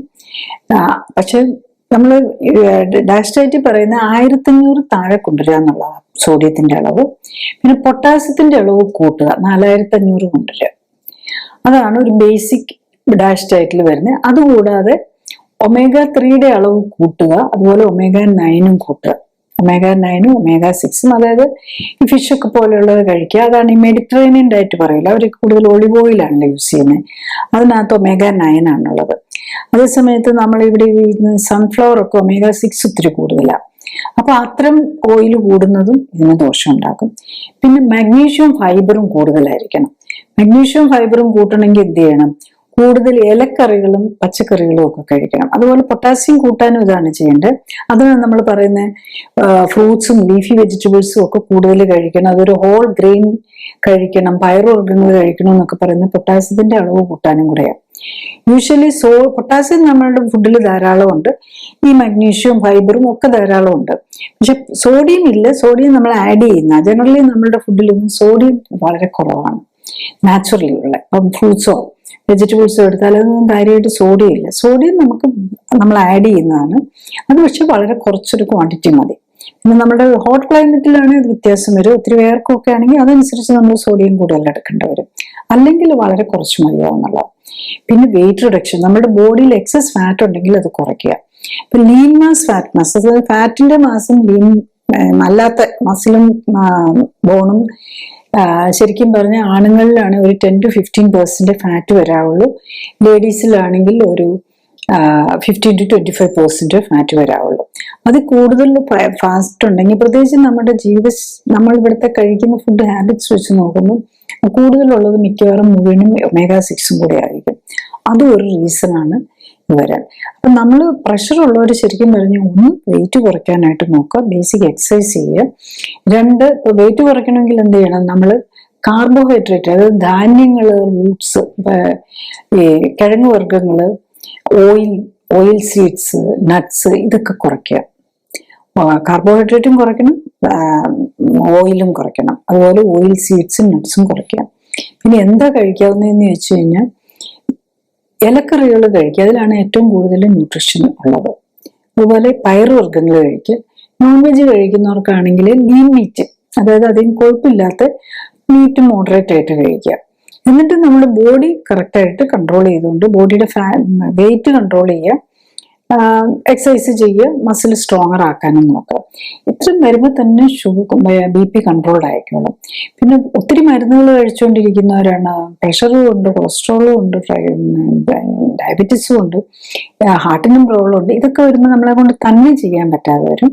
അങ്ങനെ വരുമ്പോഴാണ് നമ്മളൊരു എക്സ്പേർട്ട്, അതായത് ബേസിക്കലി ഈ ക്ലിനിക്കൽ സപ്പോർട്ടോട് കൂടി ഉള്ള ലൈഫ് സ്റ്റൈൽ കറക്ഷൻ ചെയ്യാം. അപ്പൊ അതിലാകുമ്പോൾ നമുക്ക് മോണിറ്റർ ചെയ്തുകൊണ്ട് ഒരു ഗൈഡൻസും കൂടെ കിട്ടും. സെൽഫ് ചെയ്യുമ്പോൾ പലപ്പോഴും പല കാര്യങ്ങളും വളരെ ഈ ഫുഡിന്റെ കാര്യങ്ങളും ഒന്നും അത്ര ക്ലിയർ ആയിട്ട് മനസ്സിലാക്കാനും കൂടെ പറ്റിയില്ല എന്നിരിക്കും. അപ്പൊ സപ്പോർട്ട് ഉള്ളപ്പം നമ്മൾ എന്താണ് കഴിക്കുന്നത്, അപ്പം എന്ത് കഴിക്കുന്നു, അത് ഏതാണ് പ്രശ്നം ഉണ്ടാക്കുന്നതെന്ന് മോർ ക്ലിയർ ആയിട്ട് പറഞ്ഞു തരാൻ പറ്റുന്നിരിക്കും. ചുരുക്കി പറഞ്ഞാൽ, 1, ബ്ലഡ് പ്രഷർ കൂടുന്നു എന്നതിനർത്ഥം എല്ലാ ശരീരഭാഗങ്ങളിലും രക്തം എത്തിക്കാനായി ഹൃദയത്തിന് കൂടുതൽ ജോലി ചെയ്യേണ്ടി വരുന്നു എന്നും, രക്തമൊഴുക്കിന്റെ ശക്തി കൂടുന്നതിനാൽ രക്തക്കുഴലുകൾക്ക് തേയ്മാനം കൂടുമെന്നുമാണ്. 2, ഹൈപ്പർ ടെൻഷൻ ഉള്ളപ്പോൾ ഹൃദയം കൂടുതൽ ശക്തിയിൽ രക്തം പമ്പ് ചെയ്യേണ്ടി വരും. ഇത് ഹൃദയത്തിന്റെ ഇടത്തെ അറയുടെ പേശികളുടെ കട്ടി കൂടി LVH അഥവാ ലെഫ്റ്റ് വെൻട്രിക്കുലർ ഹൈപ്പർട്രോഫി ഉണ്ടാക്കും. ഇങ്ങനെ LVH ഉള്ളവരിൽ ഹാർട്ട് അറ്റാക്ക് സാധ്യത കൂടുതലാണ്. 3, പ്രഷർ കുറച്ചു നിർത്താനായി മരുന്ന് കഴിക്കുമ്പോൾ കൃത്യസമയത്ത് കഴിച്ചില്ല എങ്കിൽ മരുന്നിന്റെ പ്രവർത്തന സമയം കഴിയുമ്പോൾ പ്രഷർ പെട്ടെന്ന് കൂടാനും അതുമൂലമുള്ള സ്ട്രോക്കിനും ഹാർട്ട് അറ്റാക്കിനും ഒക്കെ സാധ്യത കൂടും. എന്നും ജീവിതകാലം മുഴുവൻ കൃത്യസമയത്ത് മരുന്ന് കഴിക്കുക എന്നത് എത്ര ശ്രമിച്ചാലും സാധിക്കണമെന്നില്ല. 4, ഓർമ്മിക്കുക, പ്രഷറിന്റെ മരുന്ന് കഴിക്കുന്നവർ കൃത്യതയോടെ സമയത്ത് മരുന്ന് കഴിക്കാതിരുന്നാൽ പെട്ടെന്ന് പ്രഷർ കൂടി സ്ട്രോക്കിനും ഹാർട്ട് അറ്റാക്കിനും ഉള്ള സാധ്യത വർദ്ധിക്കും. 5, അമിത രക്തസമ്മർദ്ദം ഉള്ളവർ ഹാർട്ട് അറ്റാക്ക് തടയാനായി ആസ്പിരിൻ, ക്ലോപ്പിഡോഗ്രൽ പോലുള്ള ബ്ലഡ് തിന്നേഴ്സ് കഴിക്കേണ്ടി വന്നാൽ ബ്രെയിൻ രക്തസ്രാവം മൂലമുള്ള സ്ട്രോക്കിന്റെ സാധ്യത വർദ്ധിക്കും. 6. ജീവിതശൈലിയിലെ അപാകതകൾ, അതായത് പോഷകങ്ങളിലെ ഏറ്റക്കുറച്ചിലും വ്യായാമക്കുറവും ശരീരത്തിൽ അടിഞ്ഞ അമിത കൊഴുപ്പും ഉണ്ടാകുന്ന ഹോർമോൺ വ്യതിയാനങ്ങളും ഇമ്മ്യൂൺ സിസ്റ്റത്തിന്റെ താളം തെറ്റലും ആണ് പ്രഷർ കൂടാൻ കാരണം. 7. ഓർമ്മിക്കുക, മരുന്നുകളുടെ കുറവ് കൊണ്ടല്ല പ്രഷർ കൂടുന്നത്. അതിനാൽ മരുന്ന് കഴിച്ച് പ്രഷർ മാറ്റാനാകില്ല. അത്യാവശ്യ ഘട്ടത്തിൽ പ്രഷർ നിയന്ത്രിക്കാൻ മരുന്നുകൾ ഉപയോഗിക്കുകയും അതിനുശേഷം ജീവിതശൈലിയിലെ അപാകതകൾ കണ്ടെത്തി പരിഹരിക്കുകയും ചെയ്ത് പ്രഷറിൽ നിന്നും പ്രഷറിനായി കഴിക്കുന്ന മരുന്നുകളിൽ നിന്നും മോചനം നേടാൻ ശ്രമിക്കുകയാണ് വേണ്ടത്. ഞാൻ ഈ പറഞ്ഞ കാര്യങ്ങൾ ശ്രദ്ധിച്ചു കേൾക്കാനും മനസ്സിലാക്കാനും കഴിഞ്ഞാൽ ഇത്തരം ജീവിതശൈലി രോഗങ്ങളുടെ കാരണം മനസ്സിലാക്കി അവയെ പ്രതിരോധിക്കാനും ഒരിക്കൽ വന്ന് നേരത്തെ കണ്ടെത്താനും ജീവിതശൈലിയിൽ വേണ്ട മാറ്റങ്ങൾ വരുത്തി അതിൽ നിന്നും മോചനം നേടാനും സഹായകമാകും. മരുന്നോ ഓപ്പറേഷനോ കൊണ്ട് ഇത്തരം ജീവിതശൈലി രോഗങ്ങൾ മാറ്റാനാകില്ല. കാരണം മരുന്നിന്റെയോ ഓപ്പറേഷന്റെയോ കുറവ് കൊണ്ടല്ല ഇത്തരം രോഗങ്ങൾ ഉണ്ടാകുന്നത്, മറിച്ച് ജീവിതശൈലിയിലെ അപാകതകൾ കൊണ്ടാണ്. അതിനാൽ ജീവിതശൈലി ക്രമീകരിക്കുന്നതിലൂടെ മാത്രമേ ഇത്തരം ജീവിതശൈലി രോഗങ്ങളെ പ്രതിരോധിക്കാനും ഒരിക്കൽ വന്നാൽ അതിൽ നിന്നും മോചനം നേടാനും സാധിക്കൂ. ജീവിതശൈലി രോഗങ്ങൾ കൂടി വരികയാണ്. ഒപ്പം തന്നെ ജീവിതശൈലി രോഗങ്ങൾക്കായി ഓപ്പറേഷനുകൾക്ക് വിധേയരാകേണ്ടി വരുന്ന രോഗികളുടെ എണ്ണവും കൂടി വരുന്നു. ഓപ്പറേഷന് മുമ്പ് രോഗത്തിന്റെ അടിസ്ഥാന കാരണം എന്ത്, ഓപ്പറേഷൻ എന്താണ് ലക്ഷ്യമിടുന്നത്, ഓപ്പറേഷൻ സമയത്തും അതിനുശേഷവും ഉണ്ടാകാവുന്ന അപകട സാധ്യതകളും പാർശ്വഫലങ്ങളും എന്തൊക്കെ തുടങ്ങിയ കാര്യങ്ങൾ രോഗികളും ബന്ധുക്കളും മനസ്സിലാക്കാൻ ശ്രമിക്കണം. ഒപ്പം തന്നെ ഓപ്പറേഷനിലൂടെ ലഭിക്കുന്ന പ്രയോജനം, ഓപ്പറേഷൻ കൊണ്ട് രോഗം മാറുമോ, ഇനിയും രോഗമുണ്ടാകാൻ സാധ്യതയുണ്ടോ തുടങ്ങിയ കാര്യങ്ങളും അറിയാൻ ശ്രമിക്കുക. അടുത്തത്, ആരോഗ്യ കാര്യങ്ങളെ കുറിച്ച് സംസാരിക്കുന്ന വ്യക്തിയുടെ ശാസ്ത്രീയ അടിത്തറ വിലയിരുത്തേണ്ടതുണ്ട് എന്നതാണ്. ഞാൻ ഡോക്ടർ ജോളി തോമസും 1981 ബാച്ചിൽ കോട്ടയം മെഡിക്കൽ കോളേജിൽ നിന്നും MBBS-ഉം തുടർന്ന് തിരുവനന്തപുരം മെഡിക്കൽ കോളേജിൽ നിന്നും MD-യും റീപ്രൊഡക്റ്റീവ് മെഡിസിനിലും സർജറിയിലും സ്പെഷ്യൽ ട്രെയിനിങ്ങുകൾക്കും ശേഷം ഗവൺമെന്റ് സർവീസിൽ ചേർന്നു. 97-ൽ റിസൈൻ ചെയ്ത ശേഷം എറണാകുളത്ത് തേവരയിൽ ലൈഫ് കെയർ സെന്ററിൽ മരുന്നുകളും ശസ്ത്രക്രിയകളും ഒഴിവാക്കി ക്ലിനിക്കൽ സപ്പോർട്ടോടെയുള്ള ജീവിതശൈലി ക്രമീകരണത്തിലൂടെ ജീവിതശൈലിയുമായി ബന്ധപ്പെട്ട രോഗങ്ങൾ തടയുന്നതിലും ചികിത്സിച്ചു മാറ്റുന്നതിലും ഊന്നൽ നൽകുന്നു. മോഡേൺ മെഡിസിനിൽ ഉപയോഗിക്കുന്ന മരുന്നുകളും ഓപ്പറേഷനുകളും ഫിസിയോതെറാപ്പിയും ഇമ്മ്യൂണിറ്റിയെ എങ്ങനെ സ്വാധീനിക്കുന്നു എന്നതിനെ കുറിച്ച് പഠനങ്ങൾ നടത്തി. ഈ പഠനങ്ങളുടെ വെളിച്ചത്തിൽ ഇമ്മ്യൂണിറ്റിയെ ഉത്തേജിപ്പിക്കാനുള്ള പോഷക മിശ്രിതങ്ങളും ഓക്സിഫ്ലെക്സ് എന്ന പ്രത്യേക വ്യായാമ രീതിയും ഡെവലപ്പ് ചെയ്തു. ഈ പോഷക മിശ്രിതങ്ങളുടെയും ഓക്സിഫ്ലെക്സ് വ്യായാമത്തിന്റെയും സഹായത്തോടെ കോശങ്ങളെ ശാക്തീകരിച്ച് രോഗമുക്തിയെ സഹായിക്കാനും ആരോഗ്യം ഉത്തമമാക്കാനും നിലനിർത്താനും സഹായിക്കുന്ന സെൽ ആക്ടിവേഷൻ എന്ന നൂതന ചികിത്സാ രീതിയും ഡെവലപ്പ് ചെയ്തു. അടുത്തതായി, എന്താണ് ക്ലിനിക്കലി സൂപ്പർവൈസ്ഡ് ആൻഡ് സപ്പോർട്ടഡ് ജീവിതശൈലി ക്രമീകരണം എന്നതാണ്. ക്ലിനിക്കലി സൂപ്പർവൈസ്ഡ് ജീവിതശൈലി ക്രമീകരണത്തിൽ ശരീരഘടനയും ശരീരത്തിലെ കൊഴുപ്പിന്റെ അളവും കണ്ടെത്തുകയും ഒപ്പം തന്നെ ഉത്തമ ശരീരഘടന എന്തായിരിക്കണം എന്ന് കണ്ടെത്തുകയുമാണ് ആദ്യഘട്ടം. രണ്ടാമതായി, രക്തപരിശോധനകൾ നടത്തി ഹൃദയം, രക്തക്കുഴലുകൾ, കിഡ്നി, ലിവർ തുടങ്ങിയ അവയവങ്ങളുടെ ആരോഗ്യസ്ഥിതിയും ഇമ്മ്യൂൺ സ്റ്റാറ്റസും ഹോർമോണുകളുടെയും പോഷകങ്ങളുടെയും ലെവലും ശരീരത്തിന് ചേരുന്ന ഭക്ഷ്യവസ്തുക്കൾ ഏതൊക്കെ എന്ന് മനസ്സിലാക്കാൻ ശ്രമിക്കുകയുമാണ്. മൂന്നാമതായി, ഉത്തമ ശരീരഘടനയിൽ എത്താനായി വേണ്ട ജീവിതശൈലി ക്രമീകരണങ്ങളാണ്. രോഗിയുടെ പ്രത്യേകതകൾ അനുസരിച്ച് ഉത്തമ ന്യൂട്രീഷനും വ്യായാമവും നൽകുന്നതിനൊപ്പം ശരീരത്തിലെത്തുന്ന വിഷാംശം കുറയ്ക്കാനുമാണ് ഇതിൽ ശ്രമിക്കുന്നത്. ശരീരകോശങ്ങൾക്ക് പ്രവർത്തിക്കാൻ ഉത്തമമായ സാഹചര്യം ഒരുക്കുന്നതിലൂടെ ജീവനാധാരമായ മെറ്റബോളിക് അഥവാ രാസപ്രവർത്തനങ്ങളുടെ സമതുലിതാവസ്ഥ വീണ്ടെടുക്കുകയും നിലനിർത്തുകയുമാണ് ലക്ഷ്യം. ജീവിതശൈലി ക്രമീകരണത്തിലൂടെ രക്തയോട്ടവും മെറ്റബോളിക് പ്രവർത്തനങ്ങളും ഹോർമോൺ ബാലൻസും ഇമ്മ്യൂണിറ്റിയും ശരീരഘടനയും ഉത്തമമാക്കാനും നിലനിർത്താനും കഴിഞ്ഞാൽ ഒട്ടുമിക്ക ജീവിതശൈലി രോഗങ്ങളെയും പ്രതിരോധിക്കാനാകും.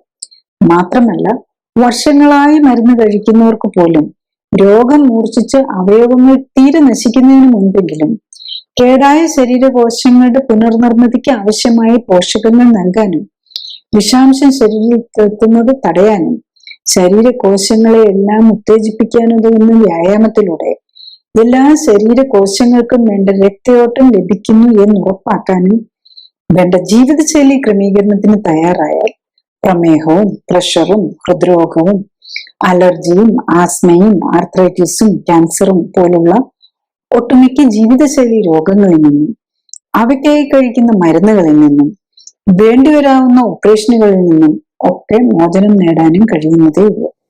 നെക്സ്റ്റ് നമുക്ക് clinically supported lifestyle correction കൊണ്ട് എന്ത് ബെനിഫിറ്റ് ആണ് ഹൈപ്പർ ടെൻഷൻ ഉള്ള പേഷ്യൻസ് എന്നുള്ളതാണ്. ബേസിക്കലി നമ്മൾ ക്ലിനിക്കലി സപ്പോർട്ടഡ് ലൈഫ് സ്റ്റൈൽ കറക്ഷനിൽ കറക്റ്റ് എല്ലാ ന്യൂട്രീഷനും പേഷ്യന്റിന് കിട്ടുന്നുള്ളത് കൊടുക്കുക. അതുപോലെ ജെന്റിൽ ആയിട്ടുള്ള എക്സസൈസ് ചെയ്ത് നമ്മളുടെ എക്സസ് ഫാറ്റ് ഉണ്ടെങ്കിൽ അത് ഒന്ന് രക്തയോട്ടം കൂട്ടി വേസ്റ്റ് കളയുക. അതുപോലെ കൂടുതൽ ഫാറ്റ് ഒക്കെ ഉണ്ടെങ്കിൽ അതും വിഷം പോലെയാണല്ലോ, എക്സസ് ഉള്ള എന്തും വിഷമാണല്ലോ, അത് കളയാൻ ശ്രമിക്കുക എന്നുള്ളതാണ്. അപ്പൊ അങ്ങനെ വരുന്ന ഒരു പേഷ്യന്റിന്റെ നമ്മൾ ബേസിക്കലി നമ്മൾ ഏറ്റവും കൂടുതൽ റെസിസ്റ്റന്റ് ബ്ലഡ് പ്രഷർ കൺട്രോൾ ചെയ്യാൻ പറ്റില്ല എന്ന് കരുതുന്ന ഒരു ഗ്രൂപ്പാണ് കിഡ്നി പ്രോബ്ലംസ്. പ്രത്യേകിച്ച് കിഡ്നി ഫെയിലിയറിലേക്ക് പോയിരിക്കുന്ന പേഷ്യന്റിനാണ് ഏറ്റവും കൂടുതൽ പറ്റില്ല എന്ന് നമ്മൾ ചിന്തിക്കാറുള്ളത്. ഞാൻ അങ്ങനെയുള്ള ഒരു പേഷ്യന്റിന്റെ തന്നെ പറയാം. ഇദ്ദേഹം കുറച്ച് കോംപ്ലിക്കേറ്റഡ് പേഷ്യന്റ് ആണ്. ശരിക്കും ഡയബറ്റിസ് തുടങ്ങിയിട്ട് 31 വർഷമായി, ഹൈപ്പർ ടെൻഷൻ 22 വർഷമായിട്ടുണ്ട്. ഹാർട്ടിന് വേണ്ടിയിട്ട് ഹാർട്ട് പേഷ്യന്റ് ആണ്. 12 വർഷമായിട്ട് കിഡ്നി ഫെയിലിയർ ഉണ്ട്. 2021 അദ്ദേഹത്തിന് റീനൽ ട്രാൻസ്പ്ലാന്റ് ചെയ്ത് കംപ്ലീറ്റ് റീനൽ ഫെയിലിയർ വന്ന് 12 വർഷത്തെ അറിഞ്ഞ് അങ്ങനെ ഇരുന്നിട്ടാണ് പിന്നെ റീനൽ ഫെയിലിയർ വന്ന് റീനൽ ട്രാൻസ്പ്ലാന്റ് ചെയ്ത് ആദ്യം ഒരു ട്രാൻസ്പ്ലാന്റ് ചെയ്തിട്ട് അത് റിജക്റ്റഡ് ആയി, പിന്നെ ഒന്നും കൂടെ ചെയ്യേണ്ടി വന്നു. അത് 2021 പിന്നെ 2000-ലും 2020-ലും ആക്ച്വലി 2 പ്രാവശ്യം ആൻജിയോപ്ലാസ്റ്റി ചെയ്തിട്ടുണ്ട്. ആക്ച്വലി ആ 2 ആൻജിയോപ്ലാസ്റ്റി ഓരോ പ്രാവശ്യം ആൻജിയോപ്ലാസ്റ്റി ചെയ്യുമ്പം ഓൾറെഡി കിഡ്നിക്ക് പ്രോബ്ലം ഉള്ള ആൾക്ക് ഒരു ഡൈ ഇഞ്ചെക്ട് ചെയ്യുമല്ലോ, ആ ഡൈ ഇഞ്ചെക്ട് ചെയ്യുമ്പോഴേക്കും റീനൽ ഫംഗ്ഷൻ പിന്നെയും പോകും. അതുകൊണ്ടായിരിക്കണം 2000-ലും ആൻജിയോപ്ലാസ്റ്റി ചെയ്തു, 2020-ൽ ആൻജിയോപ്ലാസ്റ്റി ചെയ്തു, 2021 ആയപ്പോഴേക്കും റീനൽ ട്രാൻസ്പ്ലാന്റും ചെയ്യേണ്ടി വന്നത്. അപ്പം ഇദ്ദേഹത്തിന്റെ നമ്മൾ നോക്കുമ്പോൾ തുടങ്ങുമ്പോൾ എങ്ങനെയാന്ന് ചോദിച്ചു കഴിഞ്ഞാല് ഇദ്ദേഹത്തിന്റെ കുറെ മരുന്നുകളുണ്ട്. 18 തരം. ശരിക്കും കിഡ്നിക്ക് പ്രോബ്ലം ഉള്ളവർക്ക് മരുന്നുകൾ അധികം കഴിക്കാൻ പറ്റുമ്പോൾ വീണ്ടും സ്ട്രെസ് ആണ് വരുന്നത്. അപ്പൊ ഇദ്ദേഹത്തിന്റെ നമ്മൾ കുറച്ചൊരു ഓവർ വെയിറ്റും ആണ്. അദ്ദേഹത്തിന് 174 സെന്റിമീറ്റർ ഹൈറ്റും ഒത്തിരി കൂടുതലില്ല, പക്ഷെ 73 വെയിറ്റ്. ഇദ്ദേഹത്തിന് പല ഇതൊക്കെ കുറെ മരുന്നുകളാണ്. ഡയബറ്റീസിന് ഇപ്പൊ റീനൽ ട്രാൻസ്പ്ലാന്റിന് വേണ്ടിയിട്ടൊരു ട്രാൻസ്പ്ലാന്റ് കഴിഞ്ഞ റിജക്ഷന് വേണ്ടിയിട്ടൊരു 4 ഗുളിക തരം കഴിക്കുന്നുണ്ട്. അതുകൂടാതെ മൊത്തം 18 ഗുളികകളാണ്. അത് ഇദ്ദേഹത്തിന് എടുക്കുന്നില്ലാത്ത ഗുളികകൾ എന്ന് പറഞ്ഞാൽ പ്രഷറിന് വേണ്ടിയിട്ട് നെബികാർഡ് 2 നേരം, മാർക്കമിൻ 2 നേരം, നിക്കാഡിയ 2 നേരം, പിന്നെ ഒരു സെപ്റ്റാൻ എന്ന് പറഞ്ഞൊരു ആന്റിബയോട്ടിക്കും കഴിക്കുന്നുണ്ട്. അതില് എന്തോ ഇടയ്ക്ക് യൂറിനറി ഇൻഫെക്ഷൻ കണ്ടു എന്നും പറഞ്ഞാണ് ഈ ആന്റിബയോട്ടിക് ഡെയിലി കഴിച്ചുകൊണ്ടിരിക്കുകയാണ് കുറെ കാലങ്ങളായിട്ട്. പിന്നെ എക്കോസ്പിരിൻ ഉണ്ട്, റോസുവാസ്റ്റാറ്റിൻ ഉണ്ട്,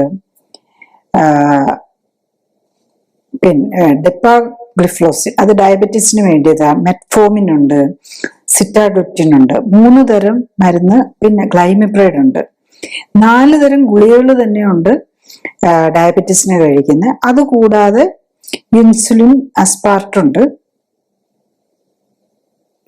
2 നേരം ഇൻസുലിൻ എടുക്കുന്നുണ്ട്. ഇതുകൂടാതെ ആൽഫുസൂസിൻ അത് ഈ പ്രോസ്റ്റേറ്റിന് വേണ്ടിയിട്ട്, മൂത്ര തടസ്സത്തിന് വേണ്ടിയിട്ട് ആൽഫു ഉണ്ട്, ഡിട്രാസ്ട്രൈഡ് എന്ന് പറഞ്ഞ് അതും പ്രോസ്റ്റേറ്റിന് വേണ്ടിയിട്ട് കഴിക്കുന്നതാണ്. അപ്പൊ 2 തരം മരുന്ന് പ്രോസ്റ്റേറ്റിനുണ്ട്. പിന്നെ ഇവാബ്രാൻഡ് അത് അഞ്ചൈനയ്ക്ക് വേണ്ടിയിട്ട്, ഇപ്പൊ വീണ്ടും ഹാർട്ടിന് പ്രോബ്ലംസും ഉണ്ട്, അതിന് വേണ്ടിയിട്ട് ഇവാബ്രാൻഡും റെനോസും കഴിക്കുന്നുണ്ട്.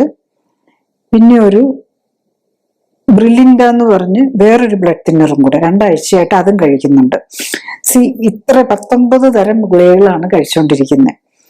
അപ്പൊ സോ മെനി മെഡിസിൻസ് കഴിക്കുന്ന ഇദ്ദേഹത്തിന്റെ എങ്ങനെയുള്ള ആണ് നമുക്ക് നമുക്ക് ലൈഫ് സ്റ്റൈൽ കറക്ഷനോട് എന്ത് ചെയ്യാൻ പറ്റിയെന്നുള്ളത് നമുക്ക് നോക്കാം.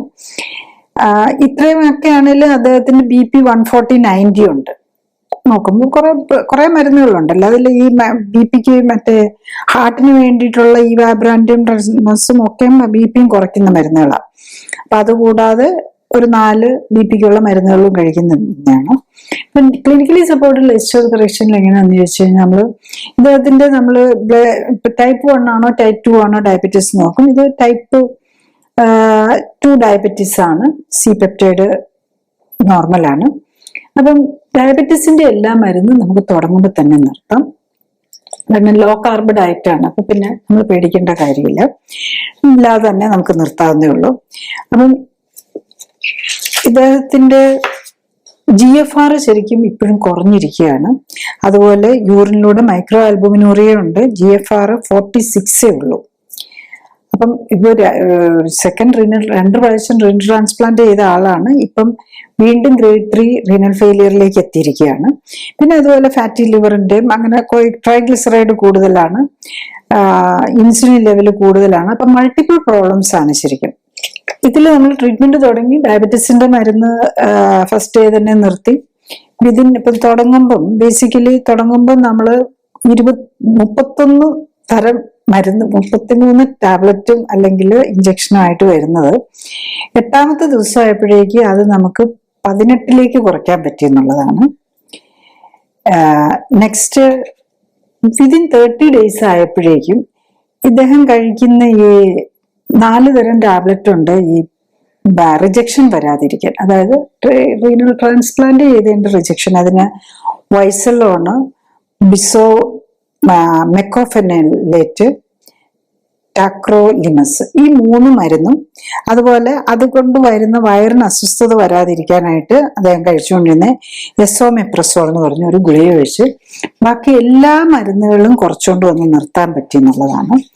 ആൻഡ് അദ്ദേഹത്തിന്റെ BP ഒക്കെ വിതിൻ ഈ മരുന്നുകൾ പതുക്കെ ഗ്രാജുവലി ആണ് കുറച്ചുകൊണ്ട് വരുന്നത്. അപ്പം BP ഒക്കെ 120/80 ആ റേഞ്ചിലേക്ക് കൊണ്ടുവരാൻ പറ്റിയെന്നുള്ളതാണ്. ഈവൻ ചിലപ്പം BP കുറഞ്ഞു പോവുകയാണ്. 130/60, അതായത് ഡയസ്റ്റോളിക് BP കുറഞ്ഞു വരുന്നുണ്ട്. അത് മരുന്നൊന്നും ഇല്ലാതാണെന്ന് ഓർക്കണം. ഈ കിഡ്നിയുടേതാണെങ്കിൽ പോലും നമ്മൾ തുടങ്ങുമ്പോൾ GFR 46 ഉണ്ടായിരുന്നത് 15th day ആയപ്പോഴേക്കും അത് 65ലേക്ക് വന്നു. ആൻഡ് 60 days വന്നപ്പോഴേക്കും GFR 80ലേക്ക് വന്നു. അത്ര ഫാസ്റ്റായിട്ട് ഈവൻ GFR പോലും കൂടി. ഈവൻ ഇൻസുലിൻ ലെവലും അദ്ദേഹത്തിന് ആദ്യം തുടങ്ങുമ്പോൾ കൂടുതലായിരുന്നു. അത് ഇപ്പം ലേറ്റസ്റ്റ് ആയിട്ടൊരു 8 months 9 months ആയപ്പോഴേക്കും വന്ന് നോക്കുമ്പോഴേക്കും ഇൻസുലിൻ ലെവലൊക്കെ ശരിക്കും പറഞ്ഞ ലോ ആണ്, വെരി നോർമലാണ്. ഇൻസുലിൻ ലെവലും ബ്ലഡ് ഷുഗറും എല്ലാം കൺട്രോൾ ചെയ്ത് നിർത്താൻ പറ്റുന്നുണ്ടെന്നുള്ള. പക്ഷെ പേഷ്യന്റും വളരെ കറക്റ്റായിട്ട് നോക്കുന്ന കൂട്ടത്തിലാണ്. എല്ലാം ഒരു വെയിറ്റ് ആണെങ്കിൽ ഒരു 65ലേക്ക് കൊണ്ടുവന്ന് കൺട്രോൾ ചെയ്യാൻ നിർത്തിയിരിക്കുകയാണ്. അപ്പൊ ഇടയ്ക്ക് വല്ലതും കൂടുതൽ കാർബോഹൈഡ്രേറ്റ് എടുക്കുമ്പോൾ മാത്രം കുറച്ച് ചിലപ്പോൾ ഷുഗർ കൂടി പോകുന്നുണ്ട്. അതും കൂടെ ഒന്ന് കറക്റ്റ് ചെയ്ത് കഴിഞ്ഞാൽ ശരിക്കും GFR ഒക്കെ ശരിക്കും മിക്കവാറും 90ക്ക് മുകളിൽ തന്നെ കൊണ്ടുവന്ന് നിർത്താൻ പറ്റും എന്നുള്ളതാണ്. അപ്പൊ ഡയറ്റ് നമ്മൾ നോക്കാൻ വില്ലിങ് ആണെങ്കിൽ ഇത്രയധികം പ്രോബ്ലം ഉള്ള ഒരാൾക്ക് പോലും എല്ലാ മരുന്നിൽ നിന്നും മാറാൻ പറ്റുന്നു എന്നുള്ളതാണ്. ജസ്റ്റ് നമുക്ക് നിർത്താൻ പറ്റാത്ത മരുന്ന് ഇത് മാത്രമേ ഉള്ളൂ. ട്രാൻസ്പ്ലാന്റ് ചെയ്തിട്ടുണ്ടെങ്കിൽ ട്രാൻസ്പ്ലാന്റിന് ഇട്ടിരിക്കുന്ന മരുന്നുകൾ നിർത്താൻ പറ്റില്ല. അതുപോലെ തന്നെ ഈ പേസ് മേക്കർ ഒക്കെ പോലുള്ളത് വെച്ചിട്ട് ഹാർട്ടിൽ എന്തെങ്കിലും ഇംപ്ലാന്റ് ചെയ്തിട്ടുണ്ടെങ്കിൽ അവർക്ക് നമുക്ക് ബ്ലഡ് തിന്നേഴ്സ് നിർത്താൻ പറ്റില്ല. ബാക്കിയുള്ള എല്ലാ കാര്യങ്ങളും അതുപോലെ നമ്മൾ എന്തൊക്കെ അബ്നോർമാലിറ്റീസ് ഉണ്ടോ അതെല്ലാം കറക്റ്റ് ചെയ്യണമെന്നുള്ളതും നമ്മുടെ ബോഡി കറക്റ്റ് ചെയ്യണമെന്നുള്ളതാണ് ഇതിനകത്ത് വേണ്ടത്. ഒരു പേഷ്യന്റിന്റെയും കൂടെ പറയാം. ഇദ്ദേഹം ചെറുപ്പക്കാരനാണ്, 32 വയസ്സേ ഉള്ളൂ. അദ്ദേഹത്തിന്റെ 176 സെന്റിമീറ്റർ ഹൈറ്റും 63 കിലോ ആണ് തൂക്കം. ഓവർ വെയിറ്റ് ഒന്നുമില്ല. 1 year ബാക്കാണ് ഇദ്ദേഹത്തിന്റെ BP കൂടുതലായപ്പോ കണ്ടപ്പം കിഡ്നി ഫംഗ്ഷൻ നോക്കിയപ്പം ക്രിയാറ്റിൻ കൂടുതലാണ്. അപ്പോഴാണ് കിഡ്നിക്ക് പ്രോബ്ലം ഉണ്ടെന്ന് അറിയുന്നത്. കിഡ്നി ബയോപ്സി ചെയ്തു. അതിനകത്ത് ഗ്ലോമറുലാർ സ്ക്ലീറോസിസ് ആണ് കാണിക്കുന്നത്. അതായത് ഒരു CKD-യുടെ ലക്ഷണമാണ്. അപ്പൊ ഇതിൽ എന്ത് ചെയ്യാൻ പറ്റും എന്നുള്ളതാണ്. BP ഉണ്ട്. ഈവൻ BPക്ക് മരുന്ന് കഴിച്ചുകൊണ്ടിരിക്കുകയാണ്. എന്നാൽ പോലും 150/100 ആണ് BP നിൽക്കുന്നത്. അപ്പൊ ഇതാണ് ഒരു ശരിക്കും പറഞ്ഞു കഴിഞ്ഞാൽ നമ്മൾ എപ്പോഴും ഇഗ്നോർ ചെയ്തു പോകുന്ന ഒരു കാര്യമാണ്. ഈ ക്രിയാറ്റിനൊക്കെ കൂടിയെന്ന് കണ്ടു കഴിഞ്ഞാൽ നമ്മളിങ്ങനെ പിന്നെ മരുന്ന് കഴിച്ചുകൊണ്ടിരിക്കും. അപ്പൊ ഇദ്ദേഹം വന്ന് നമ്മൾ 1 വർഷമായിട്ടുള്ളൂ. അപ്പം തന്നെ ആദ്യം ശരിക്കും തുടങ്ങുമ്പോൾ അദ്ദേഹത്തിന്റെ 2.6 ഉണ്ടായിരുന്നുള്ളൂ. ഒരു ഫ്യൂ മന്ത്സ് മുമ്പ് തന്നെ ഒരു 2.6 ഉണ്ട്. അത് കഴിയുമ്പോൾ റീസെന്റ് നോക്കിയപ്പോൾ 3.1 ക്രിയാറ്റിൻ ഉണ്ട്. അങ്ങനെയാണ് അദ്ദേഹം വരാൻ കാരണം. അതില് നമ്മള് നോക്കുമ്പം ബേസിക്കലി ഇങ്ങനെയുള്ള പേഷ്യൻസ് ഇതൊരു ഓട്ടോ ഇമ്മ്യൂൺ ഡിസീസിന്റെ ഭാഗമായിട്ട് വരുന്ന, കാരണം വേറൊന്നും ഇല്ല. അപ്പം അദ്ദേഹം എന്തോ റീസൺ കൊണ്ട് കിഡ്നി ഡാമേജ് ആവുന്നു. കൊച്ചു വളരെ ചെറുപ്പക്കാരനുമാണല്ലോ. അപ്പൊ ഇത് ഓൾറെഡി ഡാമേജ് വന്നിട്ടുണ്ട്. ഇങ്ങനെയുള്ളതിൽ നമുക്ക് ചെയ്യാവുന്ന, നമ്മൾ എന്തൊക്കെയാണ് നമ്മളുടെ ലൈഫ് സ്റ്റൈൽ കറക്റ്റ് ചെയ്ത് നമ്മളുടെ ബോഡിയിലുള്ള എക്സസ് കൊഴുപ്പ് കളഞ്ഞ് നമ്മളൊരു ആന്റി ഇൻഫ്ലമേറ്ററി ഡയറ്റ് എടുത്ത് കഴിഞ്ഞു കഴിഞ്ഞാൽ ഇത് കുറച്ചുകൊണ്ട് വന്ന് അറ്റ്ലീസ്റ്റ് നമുക്ക് പഴയ ലെവലില് ഉള്ള ലെവലില് നമുക്ക് കിഡ്നിയുടെ ഫംഗ്ഷനെയും ഡാമേജ് ചെയ്യാതെ നിർത്തുക എന്നുള്ളതാണ്. അപ്പൊ ഇദ്ദേഹത്തിന്റെ നമ്മൾ ടെസ്റ്റുകൾ നോക്കി മൈക്രോ ആൽബുമിനൊക്കെ ഒത്തിരി കൂടുതലാണ്. 1561 ഉണ്ടായിരുന്നു. അതുപോലെ GFR 21 അത്രയൊക്കെ ഉള്ളൂ. അപ്പൊ അത്രയും കുറഞ്ഞ് വന്നിരുന്നത് നമ്മൾ പതുക്കെ കൂട്ടിക്കൊണ്ട് വരാൻ പറ്റിയെന്നുള്ള. പിന്നെ അതുപോലെ നമ്മൾ ഒരു കാര്യം അദ്ദേഹത്തിന്റെ നമ്മൾ നോട്ട് ചെയ്ത്, അദ്ദേഹത്തിന് പല ഫുഡ് ഐറ്റംസ് നമ്മൾ റെഗുലർ ആയിട്ട് ഉപയോഗിക്കുന്നത് ഇൻക്ലൂഡിങ് റൈസിനോട് റിയാക്ട് ചെയ്യുന്നതായിട്ടാണ് കാണുന്നത്. റൈസ്, നമ്മൾ സലാഡിൽ ഉപയോഗിക്കുന്ന കുക്കുംബർ, എഗ്, മിൽക്ക്, അങ്ങനെ സോ മെനി ഐറ്റംസ്. ഞാൻ അതിന്റെ ഡീറ്റെയിലേക്ക് പോകുന്നില്ല, കാരണം നമ്മൾ നമ്മളിങ്ങനെ ഒത്തിരി പറഞ്ഞുകൊണ്ടിരിക്കേണ്ടി വരും. അപ്പം ഈ 21 GFR നിന്നിരുന്നത് വിതിൻ 30 days അത് കൂട്ടി 34 കൊണ്ടുവരാൻ പറ്റിയെന്നുള്ളതാണ്. 30 ദിവസം ആയപ്പോഴേക്കും അത് 34 വന്നു. അപ്പം ഇനി അത് എത്ര, അതായത് ഒരു നെക്സ്റ്റ് ലെവലിലേക്ക് ഉണ്ട്. 34 എന്ന് പറഞ്ഞാൽ പിന്നെ റീനൽ ഫെയിലിയർ ലെവൽ 3 ആണ്. 4 3 കൊണ്ടുവരാം. പക്ഷെ 3 2 കൊണ്ടുവരാൻ പറ്റുമെന്ന് ഈ കാര്യത്തിൽ നമുക്ക് പറയാം. അത് വലിയ ഡിഫിക്കൽട്ട് ആയിരിക്കും. അറ്റ്ലീസ്റ്റ് നമ്മൾ 2 മെയിൻറ്റെയിൻ ചെയ്യുക എന്നുള്ളതായിരിക്കും ഇങ്ങനെയുള്ളപ്പോൾ നമ്മൾ പ്രതീക്ഷിക്കുന്നത്. ഞാനൊരു കാര്യം വിട്ടുപോയി, അദ്ദേഹത്തിന്റെ മരുന്നിന്റെ കാര്യം. അദ്ദേഹം 2 തരം BP വേണ്ടിയിട്ട് 2 തരം മരുന്ന് കഴിക്കുന്നുണ്ടായിരുന്നു. പക്ഷെ എന്നാലും അദ്ദേഹത്തിന് BP കൺട്രോൾഡ് ആയിരുന്നില്ല. പക്ഷെ നമ്മൾ ഈ ലൈഫ് സ്റ്റൈൽ മോഡുലേഷൻ തുടങ്ങി കഴിഞ്ഞപ്പോഴേക്കും മരുന്നുകൾ പതുക്കെ കുറച്ചുകൊണ്ട് വന്ന് നിർത്താനും BP നോർമലായിട്ട് മെയിൻറ്റെയിൻ ചെയ്യാനും പറ്റുന്നുണ്ടായിരുന്നുള്ളതാണ്. ഒരു 130/90 കംപ്ലീറ്റ്ലി പക്ക നോർമൽ 120/80 കൊണ്ടുവരാൻ പറ്റിയില്ലെങ്കിലും ആ ഒരു 130/90 130/80 ആ റേഞ്ചിൽ മരുന്നില്ലാതെ തന്നെ കൺട്രോൾ ചെയ്ത് നിൽക്കാൻ പറ്റുന്നുണ്ട്. നേരത്തെ ആണെങ്കിൽ അത് 2 മരുന്ന് കഴിക്കുന്നുണ്ടെങ്കിലും BP 160 100 ആ റേഞ്ചിലേക്ക് പോകുമായിരുന്നു. അതിലും മച്ച് ബെറ്റർ കൺട്രോൾ മരുന്നില്ലാതെ തന്നെ കിട്ടുന്നുണ്ടെന്നുള്ളതാണ്. അടുത്ത പേഷ്യന്റ്, ഇദ്ദേഹം 72 വയസ്സുണ്ട്, 168 സെന്റിമീറ്റർ, 63 കിലോ തൂക്കം. ഓവർ വെയിറ്റ് ഒത്തിരി ഇല്ല, ചെറുതായിട്ടേ ഉള്ളൂ. ഓവർ വെയിറ്റ് ഇല്ല ശരിക്കും. അദ്ദേഹത്തിന്റെ പ്രോബ്ലം എന്താന്ന് വെച്ചാൽ പ്രഷർ തുടങ്ങിയിട്ട് 20 വർഷമായി.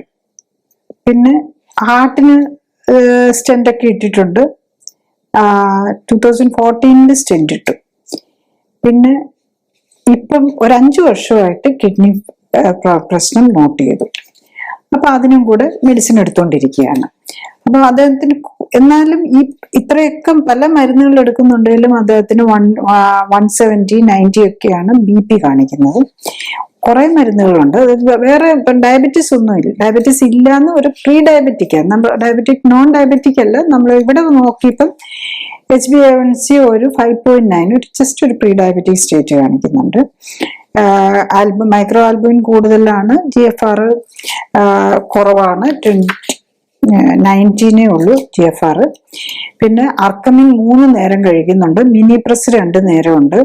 സിലാക്കാർ 1 നേരം. CTD എന്ന് പറഞ്ഞ് ഒരു ടാബ്ലറ്റ്, അതും ക്ലോർതയാസിഡ് അത് ഒരു BPക്കുള്ള മരുന്നാണ്. പിന്നെ ഇതെല്ലാം ഇപ്പൊ 4 തരം മരുന്ന് BPക്ക് തന്നെ കഴിക്കുന്നുണ്ട്. പിന്നെ ഒരു സുബയോസിസ് എന്നുള്ള സോഡിയം ബൈകാർബണേറ്റ്, അത് കിഡ്നിക്ക് വേണ്ടിയിട്ടാണ്. അറ്റോവാസ്റ്റാറ്റിൻ കഴിക്കുന്നുണ്ട്. ലാമിനോ, നെഫ്രോസും, പിന്നെ കുറച്ച് മരുന്നുകളും, പിന്നെ ക്ലോപ്പിഡോഗ്രൽ, അങ്ങനെ മൾട്ടിപ്പിൾ മരുന്നുകളാണ് കഴിച്ചുകൊണ്ടിരിക്കുന്നത്. അപ്പൊ ഇദ്ദേഹത്തിന്റെ ആണെങ്കിൽ നമ്മള് ഇത് ഒരു റീനൽ ഇതൊക്കെയാണ് ഏറ്റവും ഡിഫിക്കൽട്ട്. ശരിക്കും കിഡ്നിക്ക് പ്രോബ്ലം ഇല്ലാത്തവരുടെ നമുക്ക് ഡയബറ്റീസ് ഹൈപ്പർ ടെൻഷൻ കൺട്രോൾ ചെയ്യാൻ വളരെ ഈസിയാണ്. അല്ലാത്തതിൽ എന്താ കിഡ്നിക്ക് പ്രോബ്ലം വന്ന് GFR കുറഞ്ഞു പോയി, പ്രത്യേകിച്ചൊരു GFR 60ക്ക് താഴെയായ പ്രോബ്ലം എന്താണെന്ന് വെച്ചാൽ നമ്മൾ പൊട്ടാസ്യം പ്രോട്ടീൻ റെസ്ട്രിക്ട് ചെയ്യേണ്ടി വരും. അപ്പൊ നമ്മൾ കറക്റ്റ് ന്യൂട്രീഷൻ കൊടുക്കുമ്പോഴാണ് നമ്മൾ റിപ്പയർ പോസിബിലിറ്റി കിട്ടുന്നത്. പക്ഷെ കിഡ്നി ഡാമേജ് ആയിട്ടുള്ളവരുടെ ഒരു പ്രോബ്ലം എന്താണെന്ന് വെച്ചാൽ ഫുൾ ന്യൂട്രീഷൻ, പ്രത്യേകിച്ചും പ്രോട്ടീനും കുറയ്ക്കേണ്ടി വരും, പൊട്ടാസ്യം കുറയ്ക്കേണ്ടി വരും. അപ്പൊ അതുകൊണ്ട് തന്നെ പൊട്ടാസ്യം വളരെ ഇമ്പോർട്ടന്റ് ആണ് BP കൺട്രോളിന്. അതാണ് അതിലകത്ത്. അപ്പം പൊട്ടാസ്യം സോഡിയം എന്നാലും ബാലൻസ് ചെയ്തുകൊണ്ട് നമുക്ക് മരുന്നില്ലാതെ തന്നെ പ്രഷർ കൺട്രോൾ ചെയ്യാൻ പറ്റുമെന്നാണ്. ഇദ്ദേഹത്തിൻ്റെതാണെങ്കിലും ആക്ച്വലി ഇദ്ദേഹത്തിന്റെ പക്ക ഒരു കൺട്രോൾ കിട്ടുന്നില്ലായിരുന്നു. അതുകൊണ്ട് ആക്ച്വലി തുടങ്ങുമ്പം അത് 16 ഡോസ് മരുന്നുണ്ടായിരുന്നത് 8ാം ദിവസം ആയപ്പോഴേക്കും 10 ഇതിലേക്ക് കുറഞ്ഞു. 15ാം ദിവസം ആയപ്പോഴേക്കും 4 ആയി. 30ാം ദിവസം ആയപ്പോഴേക്കും ആകെ ഒരു മരുന്ന് മാത്രമേ ഉണ്ടായിരുന്നുള്ളൂ. അത് കഴിഞ്ഞിട്ട് പിന്നെ അത് എപ്പോഴെങ്കിലും പ്രഷർ കൂടുകയാണെങ്കിൽ മാത്രം എന്നുള്ള ഒരു നിലയിലേക്ക്, അതായത് എന്തെങ്കിലും സ്ട്രെസ് ലെവലൊക്കെ കൂടുമ്പം വരാം. ഇത്രയും പ്രായമുള്ള ആളാണ്. അപ്പൊ അതുകൊണ്ട് ഇവിടെ ആവശ്യത്തിന് സ്ട്രെസ്സിനുള്ള സിറ്റുവേഷൻസ് വീട്ടിലുണ്ട്. അപ്പൊ അങ്ങനെയുള്ള എന്തെങ്കിലും ഒരു സ്ട്രെസ് ലെവൽ കൂടുന്ന സമയത്ത് മാത്രം പ്രഷറിന് മരുന്നെടുക്കും. അല്ലെങ്കിൽ റീസണബിളി കൺട്രോൾ ആയിട്ട് BP 140/70 അതാണ്. ഇപ്പം പലപ്പോഴും അതാണ് പ്രായമായവരിൽ ഒരു പ്രത്യേകത എന്താണെന്ന് വെച്ച് കഴിഞ്ഞാൽ, പ്രായമായവരുടെ BP പ്രത്യേകിച്ചും സിസ്റ്റോളിക് BP കൂടാനുള്ളൊരു സാധ്യതയുണ്ട്. പിന്നെ ചിലപ്പം റീഡിങ് എടുക്കുമ്പോൾ തന്നെ സ്യൂഡോ ഹൈപ്പർ ടെൻഷൻ എന്ന് പറയും. ഒത്തിരി പ്രായമായവരുടെ രക്തക്കുഴലുകൾ ഇങ്ങനെ കട്ടി കൂടി വന്നിട്ടിരിക്കുകയായിരിക്കും. അപ്പം ശരിക്കും അത് നമ്മൾ ഈ കഫ് വെട്ടുമ്പോൾ അത് പതുങ്ങണമല്ലോ, അതൊന്ന് ഇത് ചെയ്യണം. അത് അങ്ങനെ അതിനെ ഒരു പ്രസ് ചെയ്യാൻ പറ്റാത്തത് കൊണ്ട് ഓവർ പ്രഷർ കാണിക്കാനുള്ളത് അങ്ങനെ ഒരു കണ്ടീഷനുണ്ട്, പ്രത്യേകിച്ച് പ്രായമായവരിൽ സ്യൂഡോ ഹൈപ്പർ ടെൻഷൻ എന്ന് പറയും. പിന്നെ വേറൊരു ഗ്രൂപ്പ് എന്താണെന്ന് വെച്ചാൽ വൈറ്റ് കോളർ ഹൈപ്പർ ടെൻഷൻ. നമ്മൾ ഡോക്ടേഴ്സിനെ അല്ലെങ്കിൽ നഴ്സസിനെ കാണുമ്പം പ്രഷർ കൂടും. അപ്പൊ ഇതും കൂടെ നമ്മൾ എക്സ്ക്ലൂഡ് ചെയ്യേണ്ടതുണ്ട്. പ്രഷറിന് വേണ്ടിയിട്ട് മരുന്ന് എടുക്കുന്നുണ്ട്. അപ്പൊ മരുന്ന് കഴിച്ചിട്ടും പ്രഷർ കൺട്രോൾ ആകുന്നില്ലെങ്കിൽ അത് ചിലപ്പോൾ ഇപ്പൊ 3-4 മരുന്ന് കഴിച്ചാലും പ്രഷർ ചിലർക്ക് കൺട്രോൾ ആകില്ല. അങ്ങനെയുള്ളവർക്ക് സ്യൂഡോ ഹൈപ്പർ ടെൻഷൻ ആവാം. അതും കൂടെ നമ്മൾ ശ്രദ്ധിക്കണം. 4-5 മരുന്നൊക്കെ നമ്മൾ കാണാറുണ്ട്. അത് ഒന്നെങ്കിൽ ഡ്രഗ് ഇന്ററാക്ട് ചെയ്യുന്നതായിരിക്കും, അല്ലെങ്കിൽ അത് പ്രത്യേകിച്ച് പ്രായമുള്ളവരിലായിരിക്കും, ആണെങ്കിൽ സ്യൂഡോ ഹൈപ്പർ ടെൻഷനും ആവാം.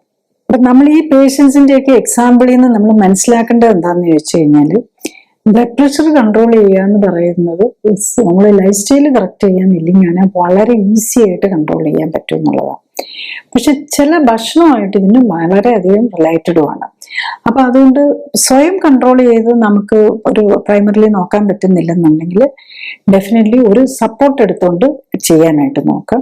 പിന്നെ ഏറ്റവും പ്രധാനം നമ്മൾ കിഡ്നി ഫെയിലിയറിലേക്ക് പോകാതെ നോക്കാം.